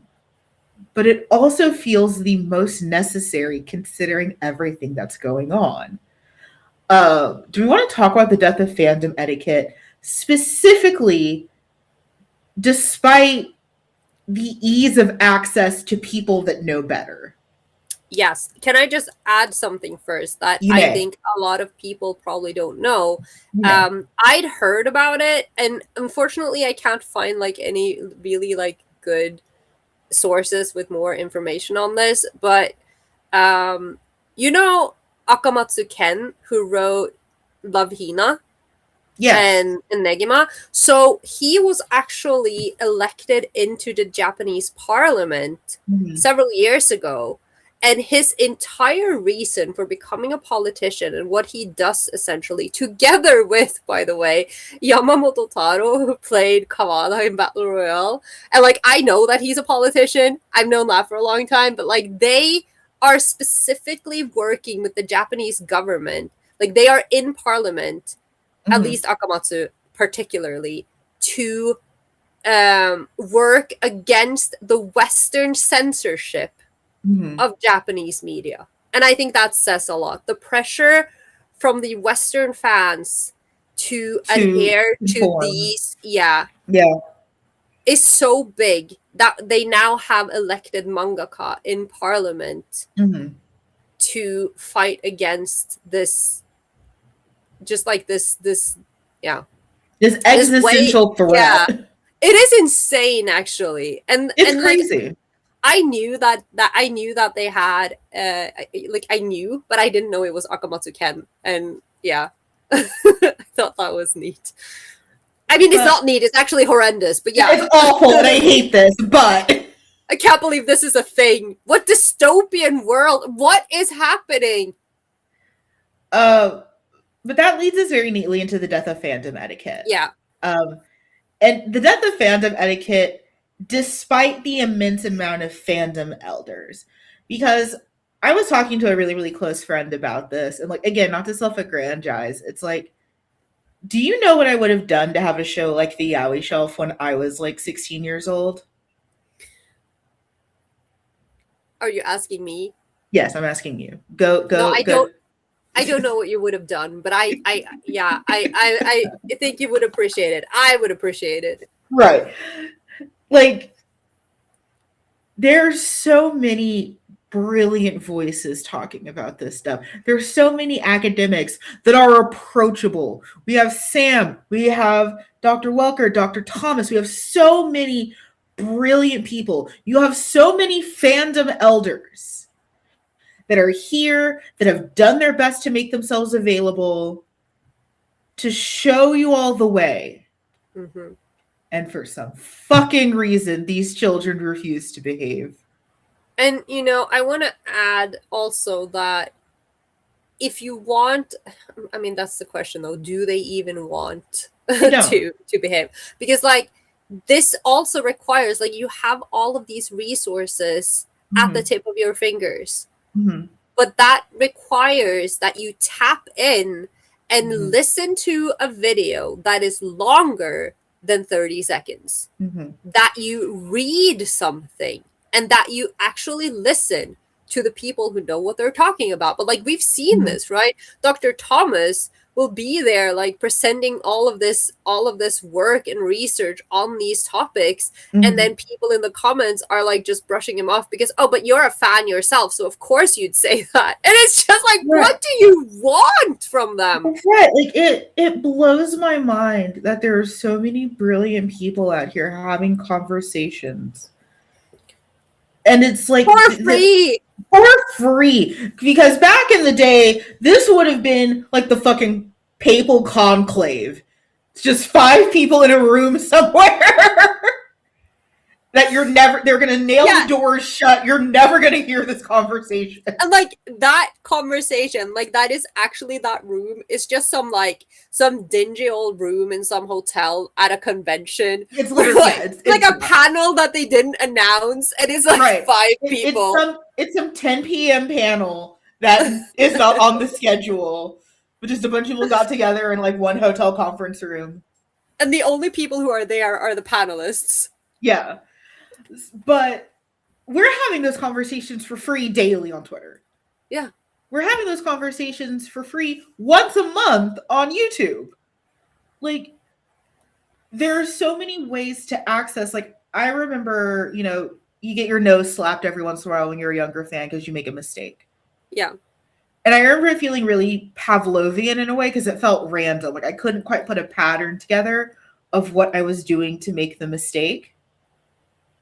Because it felt like being at home, honestly, where it's like, I don't know why I'm wrong, and you're just punishing me for existing. Yeah. It's like when you train a dog. Like, yeah, if you too aggressively train a dog to not go to the bathroom in the house, they don't have the context to understand you're upset at the action. They just assume you're mad for it peeing. And it's like, what did I do? Yeah, or, you know, like when you, like, you know, the thing about pets is that, I mean, you shouldn't really punish them. They don't understand that, but you can like gently teach them. But the thing is, if your dog, you know, peed on the floor while you were out 5 hours ago, there's no point in trying to correct that behavior 5 hours later because it doesn't understand why you're mad. Exactly. So I remember that being a thing of older fandom where I was like, this is bad. Why, father? What did I do? I mean, that very much depends. Because if that father is what you sounded like last night when I called you and during that rant, then I don't even know. That child can do nothing to redeem themselves. It was a horse, Carola. I was talking about a horse. Yeah, and you, yeah. And it got a You little intense there for a second. You call me Endeavor for saying that this horse, whose name is Justin Turbo, could never live up to the glory of his father, Ofevre, the Golden Tyrant, and his much more successful sisters, Lucky Lilac and March Lorraine. Comment a fire emoji if you agree that Amanda sounds like Endeavor. Don't listen to him. I support you. Oh my god. It was just a little intense yesterday, okay? I felt bad for the horse. We hung out for 3 hours. It was amazing. But there seems to be this very, very obvious death of fandom etiquette. And when we say that, Carola, I want you to go back in time. It is 2006. Okay. You are on GeoCities. Okay. And I don't know. Fucking Kishimoto found your Sasunaru fanfic. Good.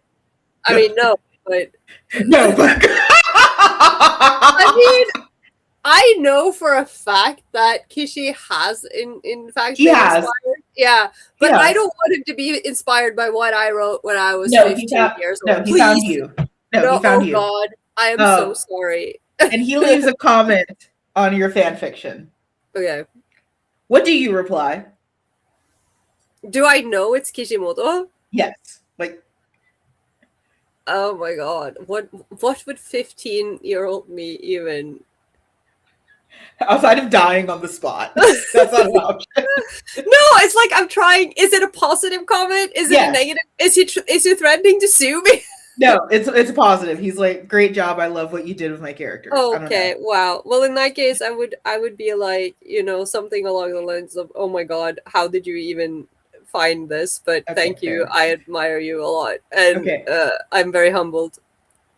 And then I would print it out and glue it to my forehead. And then when I'm old enough, I'd probably tattoo it on my body. The point being, we are so close to mangaka, to voice actors, to famous cosplayers, to writers, and we treat them like dirt. We collectively, not us. Yeah, I would never. There was an actress who's on the hit HBO show The Pit. She made her Broadway debut. People screamed the entire time. Yes. I don't think you should do that. And like statements on the yeah, like controversial statement. Don't scream during a Broadway play. But like I take it even further, okay? Because I come from the school of Visual Kei, something which I think we will probably talk about next month. But I come from the school of Visual Kei, where there are a lot of really strange rules about fan behavior at concerts. But one of the things that you do not do, you do not scream during the songs. I hate going to concerts in the West because I don't understand. Why did you pay for this if you're just going to scream the entire time, film the whole fucking thing on your phone, block the view for everyone else, and you're too drunk to even know what's happening? In my, where I come from, we listen to the songs, maybe we sing along, we do the weird hand movements, and then we scream between the songs. And we enjoy the music. I couldn't even fathom screaming during a play. And I say this as a person who has the most insane relationship with Cats the Musical and has seen it multiple times. And somehow I managed to behave just fine. I don't understand you. I don't, out of all the things I know about you, that's the one thing I can't wrap my head around. I love it so much. I know you do. But modern fandom, it feels like just these really unruly children. Yeah. And it's yes. No, go on. I'll add it. And people are trying and have been trying to gently course correct and say, hey, this really isn't a great idea. Hey, maybe you shouldn't do this. Hey, cut it the fuck out. Stop it. Stop it. But then it goes back to these like virtue signally things like, oh, well, you're just perpetuating this and this. You're part of the problem. My other favorite is seeing people saying that being media literate is ableist. Oh, okay. Ableist. Okay. How dare I assume someone being able to do this? Okay.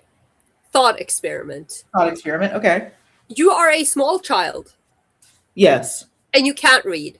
Yes. Like you haven't learned how to read yet. Yes. Okay.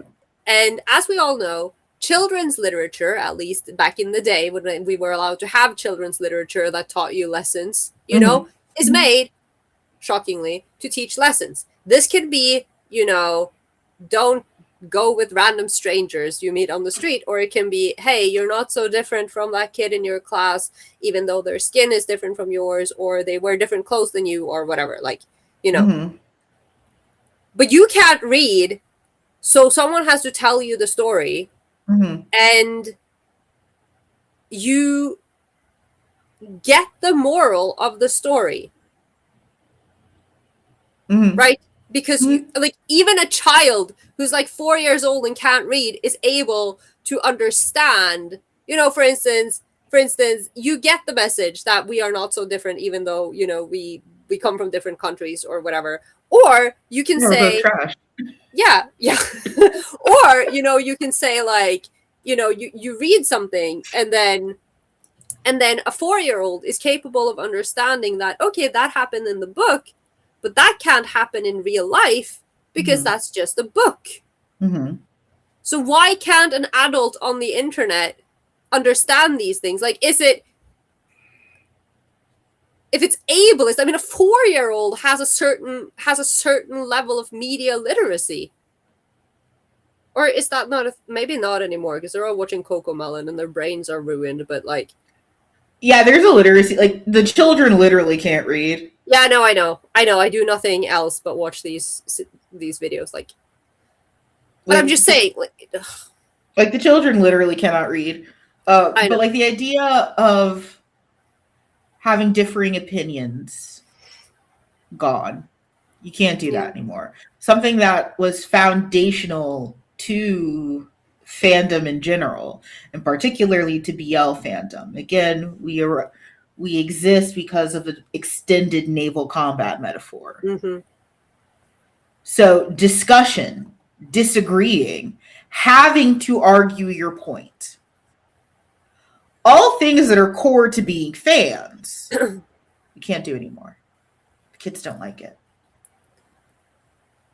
They're all 100% right. Everything they say is 100% right, even when they're factually wrong. And if we disagree with them, we're ableist, sexist, misogynist, racist. It's this weird paradox of, they, like you say, they are unruly children. But they think they are morally superior, and they think they know it all, but they refuse to listen. And they refuse to engage. And then they throw the things at you that they are perpetuating themselves. And then there's that whole, again, the most insane thing of all, the part where we are literally ruining the lives of people, of actual living human beings to protect fictional characters. Like, you are trying to protect a blotch of ink on a piece of paper because, I don't know, like, because objectifying him is wrong, or writing something dark about a character is wrong, but bullying the person who invented the character in the first place, that's perfectly normal, and that's moral high ground, apparently. I think that's the part that bothers me, because you mentioned Endeavor. I want to go back to like that really gross part of like My Hero Academia fandom where people were like, this is an abusive man. It's like, this is a fictional character. I mean, and like both can be true. Like, Yeah, yes. like yes, he is an abusive, bad father. He is also not real. Thus, you should not be yelling at the writer, the voice actor, the animator, or anyone. And it's just, I don't understand because, again, like, I don't get it. And like you said, like unruly children. Okay, because one thing that is in the thread that Sam posted is that one of the people, and I'm not saying that this is like the tweet that tipped the scale for Syundei Sensei, but you know, basically, like, again, like you said, back in the day, like I'm on GeoCities and Kishi somehow found me. Like that would very unlikely that would happen, right? Yes. But today it's so close. And so we talked about this. I do believe Dr. Thomas has talked a lot about this, about how, for instance, Korean fans have these like, they have like these boundaries in place so that when they write fanfic, for instance, they have like a system to prevent the idols from seeing it. Like sometimes they will see it anyway because, you know, algorithms, or maybe they go ego searching or whatever, but like they try their best to not bother. And I'm not saying like all fans, because we also know that there are insane like K-pop fans, for instance, or insane like BL fans. We know. Fans of real people can be really crazy, you know. But on like fandom practices in a lot of these spaces in Asia are cultivated in such a way that you don't bother the person you're a fan of. Interestingly, that is not the thing in the West. So one of the things that Sam put in the thread is an example where someone had quote tweeted something that Sensei had posted before deleting their account, and then you know, quote tweeted it with some vitriolic bullshit. And then when Syundei makes their statement that they're leaving the internet and possibly giving up publishing manga altogether, this person simply goes, "Oh, maybe I shouldn't have quote tweeted the actual author. Teehee." Like it's some fun game. Like you want to be morally superior so bad, and you do not comprehend the consequences of your actions. That bothers me. It bothers me a lot too. It reminds me a lot of some of, again, our Queen ContraPoints' videos on canceling and cancel culture, where it's like, this is not about justice. It's never been about justice. Anyone who says that internet dogpiling is about justice, it's not. Like, get that out of your heads immediately. Also, canceling taken from the Black community and appropriated by mostly white people off doing fuck shit. Like everything else. Like everything else. You know, if there's one thing that white people know how to do, it's stealing. Steal black. This fucking, and everybody else. Yeah. Don't forget about the other groups of people that, you know, have been victimized by the whites. But it's just this absolute death of fandom etiquette. And I think what's amazing, especially, you know, being a fandom elder now, is that, again, it's affecting how we move in our own home. It's like there are things that I will never publish because I don't think it'll respond well to a modern audience. And we have, not to humble brag, combined thousands of listeners. Yeah. The last thing I need is my messy fanfic from when I was 16 getting out. And because the optics weren't the same 20 years ago, that ruining my life. Yeah. Or, you know, I mean, I guess for us, we've done this to ourselves. We are literally out here on the internet saying these things with our full faces on display. I guess if this somehow gets back to the people we work with in real life, you know, like, I guess that's on us. But don't forget about the people who don't do that, who just go about their day minding their own business, engaging in fandom. Yeah, and like in their, like, especially in the US, right? Life is hell. People are working 3 jobs trying to pay for an apartment they share with a roommate and can barely make ends meet. They don't have a life, and they're trying to enjoy, you know, what, and maybe their enjoyment comes from writing fanfic, and then all of a sudden some some 15-year-old virtue signaling prick on the internet decides that you have a problematic ship, and then they dox you and call your workplace, and you lose your job. Like, these are things that have happened to people right in real life because of BL, because of other so-called fans. Because here's the thing, these aren't necessarily quote unquote haters, and like an anti isn't necessarily an anti-fan.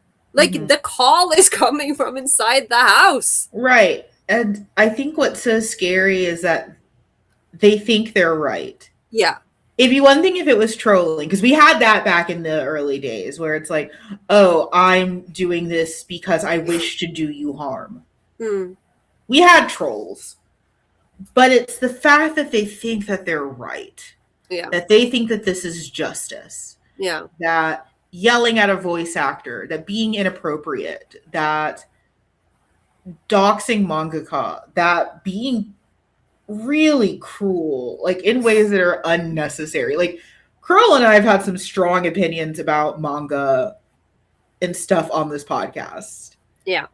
Never have we gone to Twitter and been like, at mangaka, fuck you and your mom.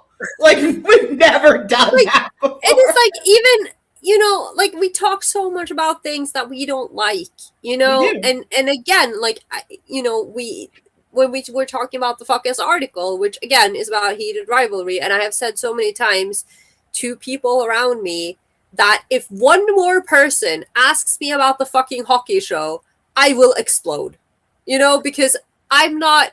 But here's the thing, though, I don't hate the show. I haven't watched the show, and I exactly, like, I'm mature enough and reflected enough to see, like, to say I can't say anything on this. Like, I don't know. I hear it's a good show.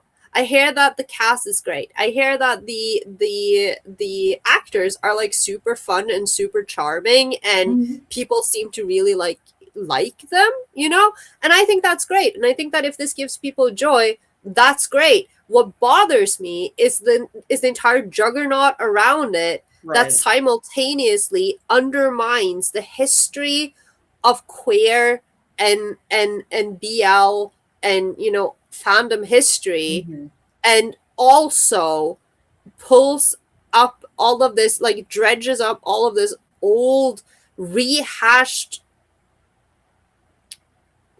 misogynistic, queer-phobic, xenophobic, like, horrible discourse that we should have been done with.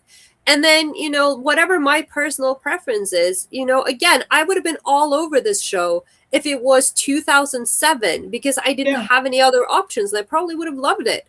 But right now, with the way that things are around it, I just don't want to touch it. And I'm sure that if I watch it, maybe I'll like it. I think, you know, speaking from a personal perspective, I don't think it's my cup of tea, just like based on the things that I typically like. I could be wrong. Like, I've watched things where I've been like, I don't care about this, and suddenly I'm fucking invested, and I've seen 80 seasons of it. You know? Yeah, but, I know. I'm there. Yeah, we've all been there. I'm there for that, but like, yeah, I think it's the but same. Like, but the point is, I'm not hating on the actors or the creators or anyone. I don't have anything against heated rivalry. No, I have exactly my ire is with that it's become one of many series that dredges up this conversation. And truly, it is dredged.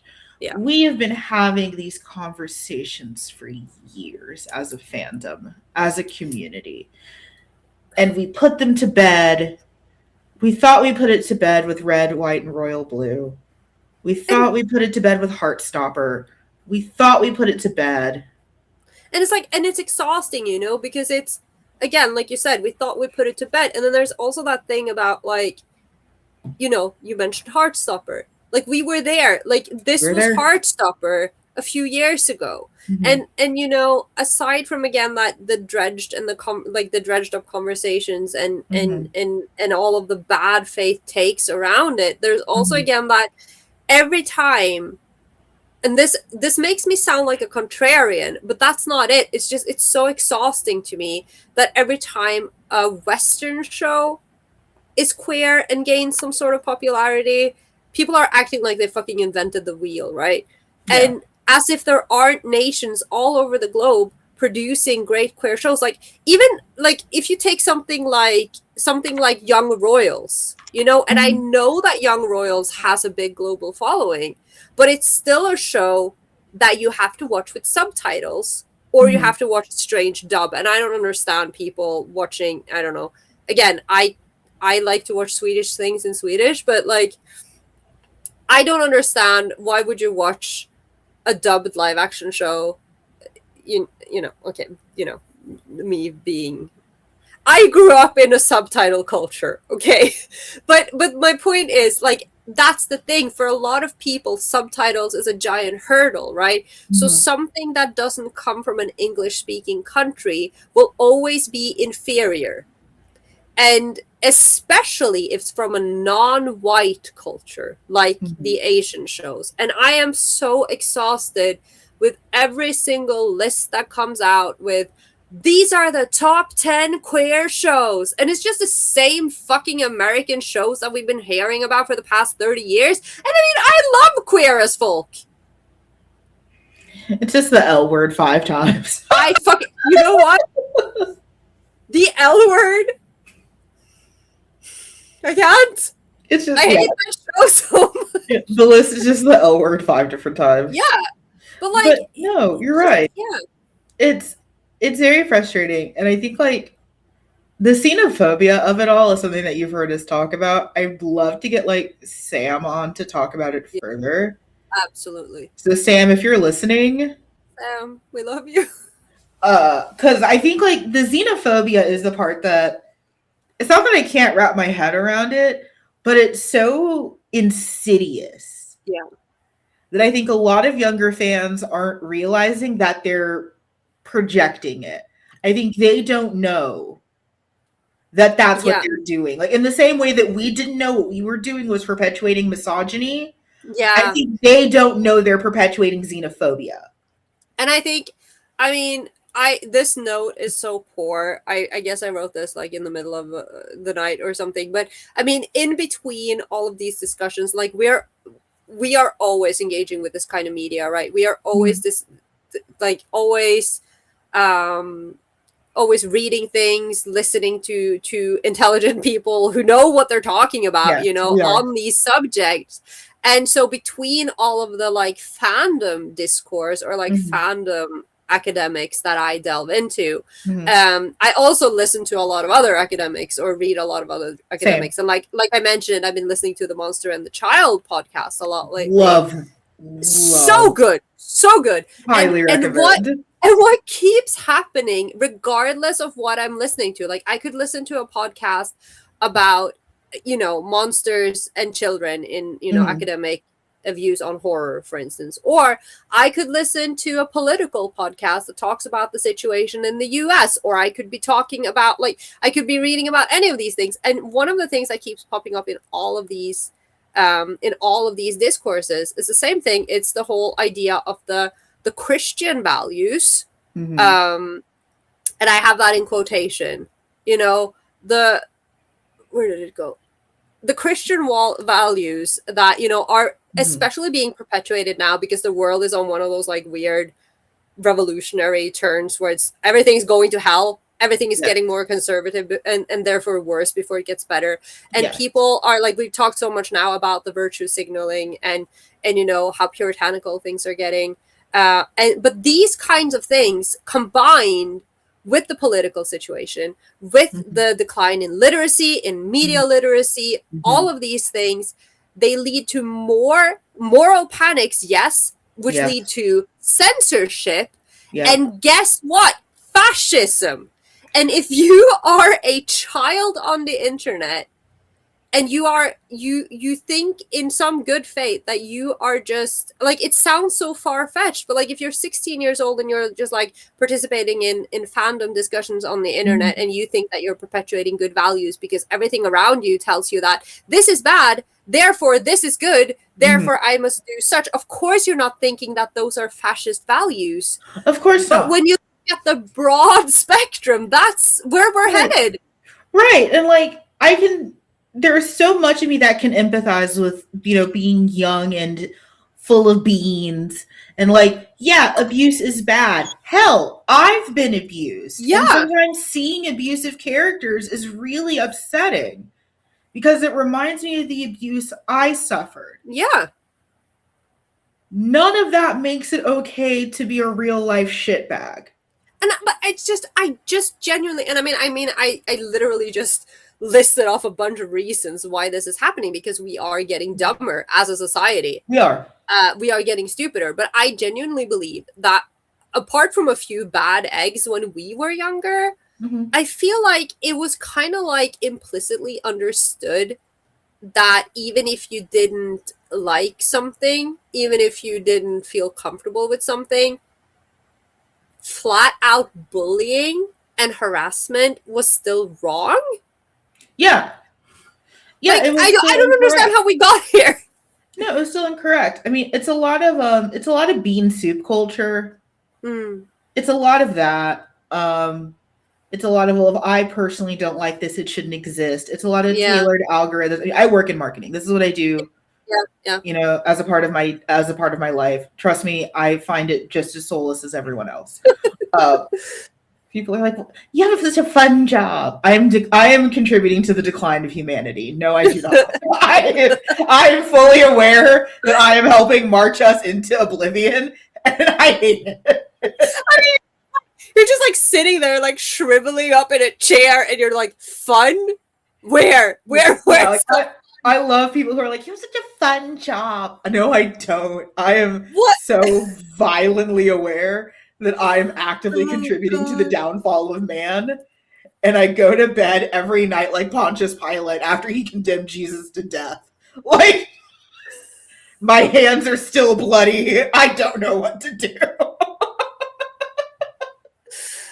I've tried to wash them off. The blood won't leave. Oh, no. But, we've been talking for 2 hours. Which is great. I think the thing is, you might be a newer listener, and you're like, well, you list all these things, and yeah, like, I think abuse is bad in fiction. I think, teacher-student relationships are bad in fiction. I think all these things are bad. What's the problem? Like, why is this such a problem? Isn't it becoming mainstream, like, good? Again, isn't this what you dirty fujos want? No. I want to be left alone. Yeah, I want to be left alone. I don't... Like, I would enjoy my little gay stories, my little gay shows, and maybe share my books with the world, but I mostly want to be left alone. Yeah, I want to go back into Discord, and we can talk about more cursed fan fiction that we're reading. Discord was asking about kink shaming you. The kink shaming was related to JoJo, and I will continue to kink shame Carola over JoJo. I've had this series explained to me 3 times, and every time it gets more cursed, and I don't understand it, and I don't understand the appeal. Okay, but the thing is, neither do I, but it's so strange and fascinating. And like, because I'm never in the Discord. I'm sorry. I really want to try to pop in after this because I want to keep this conversation going because I think this is a really good episode. But yeah, no, I've been reading JoJo, and I'm on part 5, Golden Wind, and I'm having a lot of experiences. But the biggest experience so far has been like, I was not prepared for the amount of body horror in JoJo. Like, it is wild. It is a bizarre story. It is, and I enjoy it greatly. I know I'm very behind on everything, but yeah, no, I found out that technically, Giorgio Giovanna is the biological son of both Jonathan and Dio, and I have I told Amanda that this is like the perfect this is perfect because it's like male preg without the pregnancy, and I kind of love it. And then she kink shamed me. I did, and I will continue to. You leave me and my supernatural impreg alone. We're off in our own quarter, doing our own thing. Leave us alone. I was just excited to share with you that I found something adjacent to male preg. It's not actually enjoy. This is the no true Scotsman fallacy made real. You are not a true Scotsman. Leave me alone. No. Leave me alone. Jojo and Dio have a biological son. I am very excited. You are incorrect. This is the no true Scotsman fallacy. You are no true Scotsman. Like I realized that everybody's enjoying Steel Ball Run, and I'm approximately 20 years behind schedule. Leave me alone. I'm going at my own pace, and I'm enjoying it. No, this is my mountain, and you're incorrect. This is my hill. This is Impreg Mountain, where I live in a cozy cabin. Okay. You aren't welcome on my land. Can I set up camp on the mountain next to yours, or am I like, okay? I don't own the mountain next to me. Do whatever I'm getting major Emperor's New Groove vibes from That's this. What's gonna happen. I don't own the mountain next to me. You can do whatever the fuck you want with that. This is my hill. So, why is all of this such a problem? Okay, we talked about it at the start, but we're going to hammer it in home here. Gentrification and commodification of marginalized spaces. Mm-hmm. We talked about it with RuPaul's Drag Race and queer culture. We're seeing it again with BL and queer culture again being commodified and turned into these like book talky t-shirts and like, oh yeah, I love fictional men, but like turn it into sparkly misandry. Yoo-hoo. We're already starting to see that happen. It's been happening, but it's gotten worse in a weird way. I think also because it's gotten more shallow. Now, here's where I will say I do like having some more modern representations of like mainstream Fujo culture, because I dug up an ancient artifact, which was my Seme armband that I bought in the early 2000s. And I had a visceral reaction to the fact that we were wearing armbands like a certain military group. Yeah. I mean, yeah. Like a certain military division. I will say though, not to, be that person, especially considering I am still white, unfortunately. Can I just off yet? As we all know, when white people try to not be white, that is extremely bad. Yeah, so I'm not gonna do anything drastic, but yeah, no. To be fair though, if you look at things like, if you look at Japanese high schools, for instance, it is still very common that, the student council, for instance, like there are regular groups in society that sometimes have to wear armbands but that's clearly not who they're emulating. I know, but it's just, you're talking to the wrong person, because I know. And I appreciate, after we talked about all the xenophobia that you're trying to but we know what they were doing when they made these designs. I know. And again, like I come from Visual K, in which don't think that I don't die on the inside every time certain pictures of certain band members pop up and they're like in literal sexy Nazi uniforms, because, like, that's the thing. It's like, you're 100% correct. Is there a benign version of an armband? Absolutely. But the connotations, Right. Was this meant to be a representation of a benign version of an armband? It was not. Yeah. Like I said yesterday when you corrected me, when I was talking about the history of Norwegian freedom, and I was like, oh, and then we were free for a little while, and then the German came, and that was basically our Fire Nation. And then Amanda was like, that was everybody's Fire Nation. It was not you. I respected it might have particularly sucked in that moment, but that was an existential threat. Yeah, no, that was a big, that was like, that was was a kind of a global big deal. event. But gentrification and commodification, we see that a lot nowadays, especially with a lot of marginalized cultures.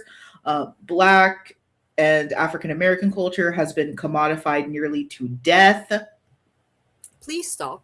Please stop. I mean, excuse, okay, this is a Go side ahead. note, but can we Go just ahead. like, you cannot, I mean, clearly, because people keep doing it, but you can't just like, you can't discriminate people and like, treat them as lesser than for the same things that you then go and appropriate. Stares at K-pop. What the fuck? Just me staring at K-pop. It's like, why do you hate us so much? You keep stealing our culture. I'm just looking at, no. Normies often mean censorship. We've seen this happen in comics, where now comics are so mainstream that they're not having these big conversations that they used to have. A big example of that I think is very, very relevant is X-Men. We're getting this big doomsday crossover where the X-Men get fully integrated into the MCU finally. X-Men was having some serious conversations, queer allegories, Jewish allegories, and not even just allegories, straight up talking about like Jewish rights and everything. There were so many conversations, racism, sexism, ableism that were going on in the X-Men comics. And a lot of that subtext started getting stripped away more recently than others. I think the Matthew Vaughn movies really was the start of the death knell of stripping that substance away from those movies. Are those the most recent ones? Yes. Yeah, okay. Because Bryan Singer, horrible man that he is, keeping in Iceman's storyline of this being a very obvious coming out story was still a brave move. Yeah, and like again, X2 continues to be my favorite movie in the franchise, and that's part of it. That's part of the reason. But we don't see those conversations anymore with X-Men now that they're a capitalist fuel machine. Again, like I think about that with Black Panther, where like I love Ryan Coogler as a director, but there is definitely, it is not lost on me that the goal is to sell toys of what is supposed to be a very, very strong discussion about race and African separation and colonialism and Afrofuturism. It is not lost on me that that property has to sell toys. Normies mean censorship. Yeah. That's cut and blank. There is no debate, no discussion. It always happens, and it always makes things worse. Think about the anime that we have nowadays that's popular. Again, people are afraid to take risks. So we are getting the same dredged up, tired ass storylines because people are afraid. Yeah. And again, like, it speaks volumes that someone has to sit in parliament in Japan to fight against the Western censorship, because Western fans have encroached so much into that territory and have so much power. And the fact that, again, going back to the Syundei situation, Syundei went in and told the animators, hey, we need to cut this because the Western fans are going to be upset. And the Western fans here are the normies. And of course, again, if you want to be like super like black and white about it, then we were the degenerates, right? We've talked about this so much that part of the reason also why we're so protective is that we really had to fight for this cultural space and for this nerd identity, because we were so we were marginalized on multiple levels, as women, as AFABs, as black or queer or whatever, fans of a media that was typically not considered not to be for us. And we had to carve out that space. And our generation is a lot more tolerant of what we see. Mm-hmm. But then the newbies are the one, yeah, like, just like you say, like the ones bringing the censorship. But yeah, I don't think that if it hadn't been for everything that we've just talked about, you know, Mm-hmm. like the way that fandom works now and how common it is that everyone just like engages with this type of media, Mm-hmm. this wouldn't have happened. This wouldn't have happened even 10 years ago, that No. a manga creator would have to go to the animation department and say, hey, Western fans are going to be upset about this. Can you cut it out? They would have been like, They we would have don't care doubled what, down. yeah, like they would have been like, we don't care what the Western fans say because we're not making this for them. This is a Japanese production. Right, like it'd be like us writing our stories where it's like, you know, this might not test well, make it worse. Yeah. Like, I'm sorry, I'm not writing this, you know, to appease anyone. I'm writing this because this is the story I want to write. Right. And that doesn't mean that I approve of or endorse everything that happens in that story, but this is something that needed to happen for this story to play out the way it did. Yeah, I needed to write Boy Slut Eri in a Yeah. long-term relationship with Kitazawa. Dissociates. You're evil. Yes. Oh my god. Why are you just now figuring this out? No, I didn't. This isn't a new observation. I'm just stating the obvious. Further opportunities for bad faith attacks. When people's first example of this group is something like that fuck ass article. When you're being introduced to something as a mass psychosis, that does not exactly inspire good faith in people. It doesn't. It leaves us open to more bad faith attacks. Yeah. And again, it really sets those lines in the sand, especially in the BL world where it's like, oh, well, if you enjoy all the Western shows, you're okay. If you like all the Western shows, that's all right. Those aren't perverse. And again, you aren't dirty. This is so bizarre to me because, again, and I'm assuming these are not necessarily the same factions of fans, but I think it is so bizarre that the same series, like, again, because Heated Rivalry, and again, no hate to Heated Rivalry, but we are now talking about the fandom around it, where it's being honed again as this, like, great thing, which, again, you know, we can't win. Like, one of the things that I have in my notes, actually, I'm not done talking about the fuck-ass article, I'm sorry. Because one of the things that it says in here somewhere, let me see if I can find it.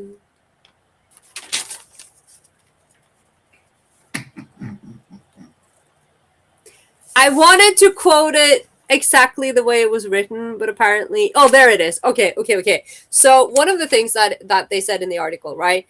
The idea that all fujoshi expect a man, again, this is me paraphrasing what it said, but the idea that all fujoshi expect a man to say the L word before eating ass, because apparently in chapter 2 of Heated Rivalry, someone eats someone else's ass and they haven't told each other that they love each other. So, and I'm just over here like, sir, what have you been reading?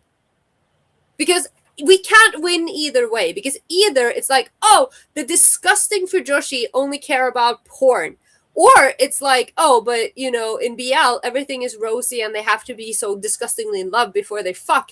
No matter what we do, it is wrong. If we have something that is wholesome and nice, then it's not realistic enough. If it's porn, then it's fetishistic, right? And then at the same time, you have people claiming that Heated Rivalry, by apparently having ass eating and being pornographic, is also incredibly great queer representation because it's Western and not fetishistic like the stuff coming out of Asia, while these same people who are criticizing us are taking on the identification of Fujo and going to hockey matches where they are fetishizing living hockey players, screaming at them to kiss each other. Yes. I'm sorry. What? Okay. again, not exactly setting us up from, you know, in a good way to the outside public, this article. No. And then also with the proliferation and ease of access into breaking out into media, anyone can make a fuck ass video essay. Look at us. Yeah, look Look at at us. us. You know, anyone with a dream can make a video essay, and the algorithm rewards sensationalism. Yeah. There's a reason why we're not one of the most popular of the BL podcasts, is because we don't really deal in clickbait or in sensationalism. We talk about the nitty gritty and the niche. We're not riding on the coattails of everything that's popular. No, exactly. And like that is like the crux of that statement also that I made, which is essentially this statement, but like anyone can make a video, right? Anyone. And it kind of like, again, it all comes together because that's part of the problem. It keeps Mm-hmm. perpetuating the problem. All of these Mm-hmm. things that we just talked about, where, you know, media literacy is dying, and it's so easy to believe anything anyone says, and just because someone has a big platform, but you don't necessarily consider that just because they have a platform and, you know, for instance, they talk a lot about, like, maybe they talk a lot about manga, that doesn't mean Mm-hmm. they know anything about BL. Oh, but they're a cosplayer, that doesn't mean they know anything about BL. Like, there are so many people who do this in good faith, but who Mm-hmm. do not have the context or the history or have gone into the nitty gritty. And again, I'm not saying that we're perfect, Mm-hmm. but just like there are so many fandom creators, and again, even if you have like, even if you act in good faith, you still Mm-hmm. care about those clicks, you still care about, you know, getting those sponsorships, getting those Mm-hmm. views, getting those watchers and those followers, and so you have to jump on the thing. Everyone, like, everyone's talking about this now, I guess. I Mm-hmm. also, no, you don't. Well, and it also reminds me a lot of like some of the very early nascent conversations that fandom at large was trying to have with racism and black cosplayers, Hmm. where they'd only talk to these super, super, super famous black cosplayers. And I'm not saying that they didn't face racism, but it is a very different kind of racism from the ground level cosplayers who are being called the N word regularly. Mm-hmm. There is a huge difference between the Hinata isn't black discourse and people objectively calling you slurs. Yeah. Yeah. So it felt really lopsided. Or even like during the cosplay is not consent movement, where they were only talking to like these like Stella Chu and fucking Yaya Han, where it's like, guys, I really hate being stared at. It's not nice. Until you've had a whole man's hand up your skirt in a glass elevator while the Caramel Danson is playing. Those are different experiences. And like, and again, like, not that that's what we're talking about, but like, It's of not. course, and I'm sure that someone has put their hand up their skirts because, you know, they're attractive women, you know, but Yes. that's the thing also, because they adhere to, you know, an ideal, like a beauty ideal. Mm-hmm. And a lot of people then tend to think that, well, you should be glad that someone put their hand up your skirt because you're Right. not, you know, you're not the conventional type of cosplayer who cosplays this character. So this is a compliment. No, the fuck it isn't. Right. Um, I think that leads us neatly into, also because I have brunch, why we gatekeep. Carola and I have always been very, very proud to say that we're relatively gatekeepery. And it feels especially interesting because, especially as a Black queer fan, I say how much I hated being gatekept. I absolutely hated being gatekept when I was doing my best to follow the rules. I still participated in the stupid quizzes I had to take, like it was Legends of the Hidden Temple. I still did my best to prove my mettle every single time. Do I realize now that that was done primarily out of racism? Yes. But looking at how diluted our pool is now, I don't think it's too crazy to say we need to go back to Adult Swim. You know, I just feel like the commodification of everything has made everything worse. Like the commodification, just reading romance in general. Those fucking ACOTAR girls, those romanticy girls who are only reading like Fae and Dragon Dick, which I'm not here to judge anyone, but like I am very much willing to start putting up walls again of saying, listen, there are some aspects of this fandom that you are not going to penetrate. And I saw your eyebrows do that. No, you didn't. Fucking, yes, I did. The whole audience, everyone saw it. It's so easy. You're so easy. We've been here for 2 hours and almost 30 minutes, and you're surprised that I'm some sort of derelict, horrible pervert. You're making us look bad. I think we look great, actually. I think we look great. Yeah. But this is why we gatekeep. It's to keep some of this stuff sacred, because this is a part of our culture. Capital C culture. This isn't us protecting this for shallow reasons. It's protecting it because of what it means to queer people, what it means to the queer community, what it's done to give queer people a voice in a place where we would normally be voiceless. It is a safe space. It is a transgressive space where people of all orientation and identity can come together and have really fascinating conversations of what it means to be a person, what love means, what does power mean, what is gender, and if being a gatekeeper if protecting that means I have to be a gatekeeper, sign me up for service. I will do everything I can to protect that. Yeah, of course.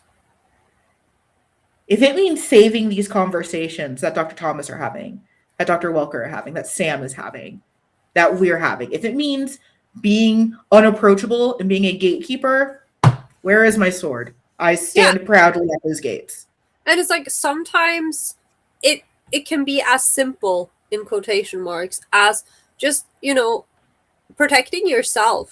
Like if engaging with a larger audience and trying to like tap into, that whole community thing, if it's not a community when people are like constantly berating each other and policing each other and just like, if it makes you feel bad, if it makes you feel unsafe, it is perfectly okay to just keep that to yourself. And it's like, I think that's a lot harder. I mean, we had to learn the hard way because like it was either like, oh well, you can get horribly bullied for being out and proud as, gay or a nerd or whatever, or both, or you can keep it to yourself and not have that community experience until one day you discover internet communities, but then it's like it's kind of the same thing, except now it's opposite, where it's like you grow up in a world where apparently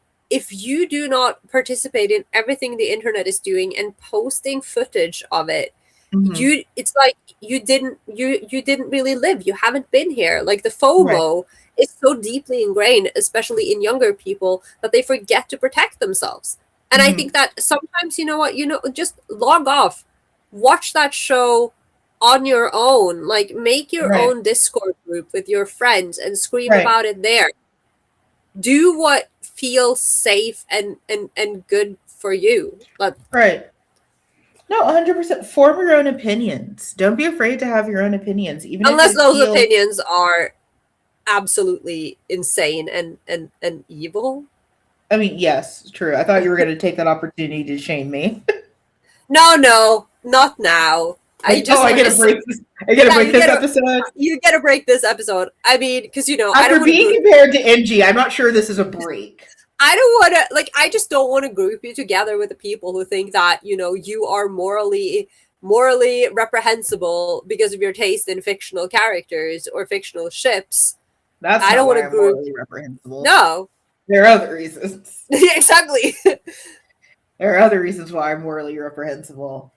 But it's like, again, it's just that thing that, like, oh, I don't like that character. It's an opinion. I don't like that character, so I am going to destroy literally everyone who likes that character. Not an opinion. That's insane. Yeah, that's crazy. Yeah, like, those are not the same, okay? Those are Get not help. the same at all. This did not beat our longest episode. Wow, see, I told you. I see nothing can beat Hikaru. Well, I also said in our chat it doesn't have any hot dads to talk about. Yeah, true. I could talk some more about Nanamin, but you have a brunch to go to. I'm sorry, I have to go to brunch.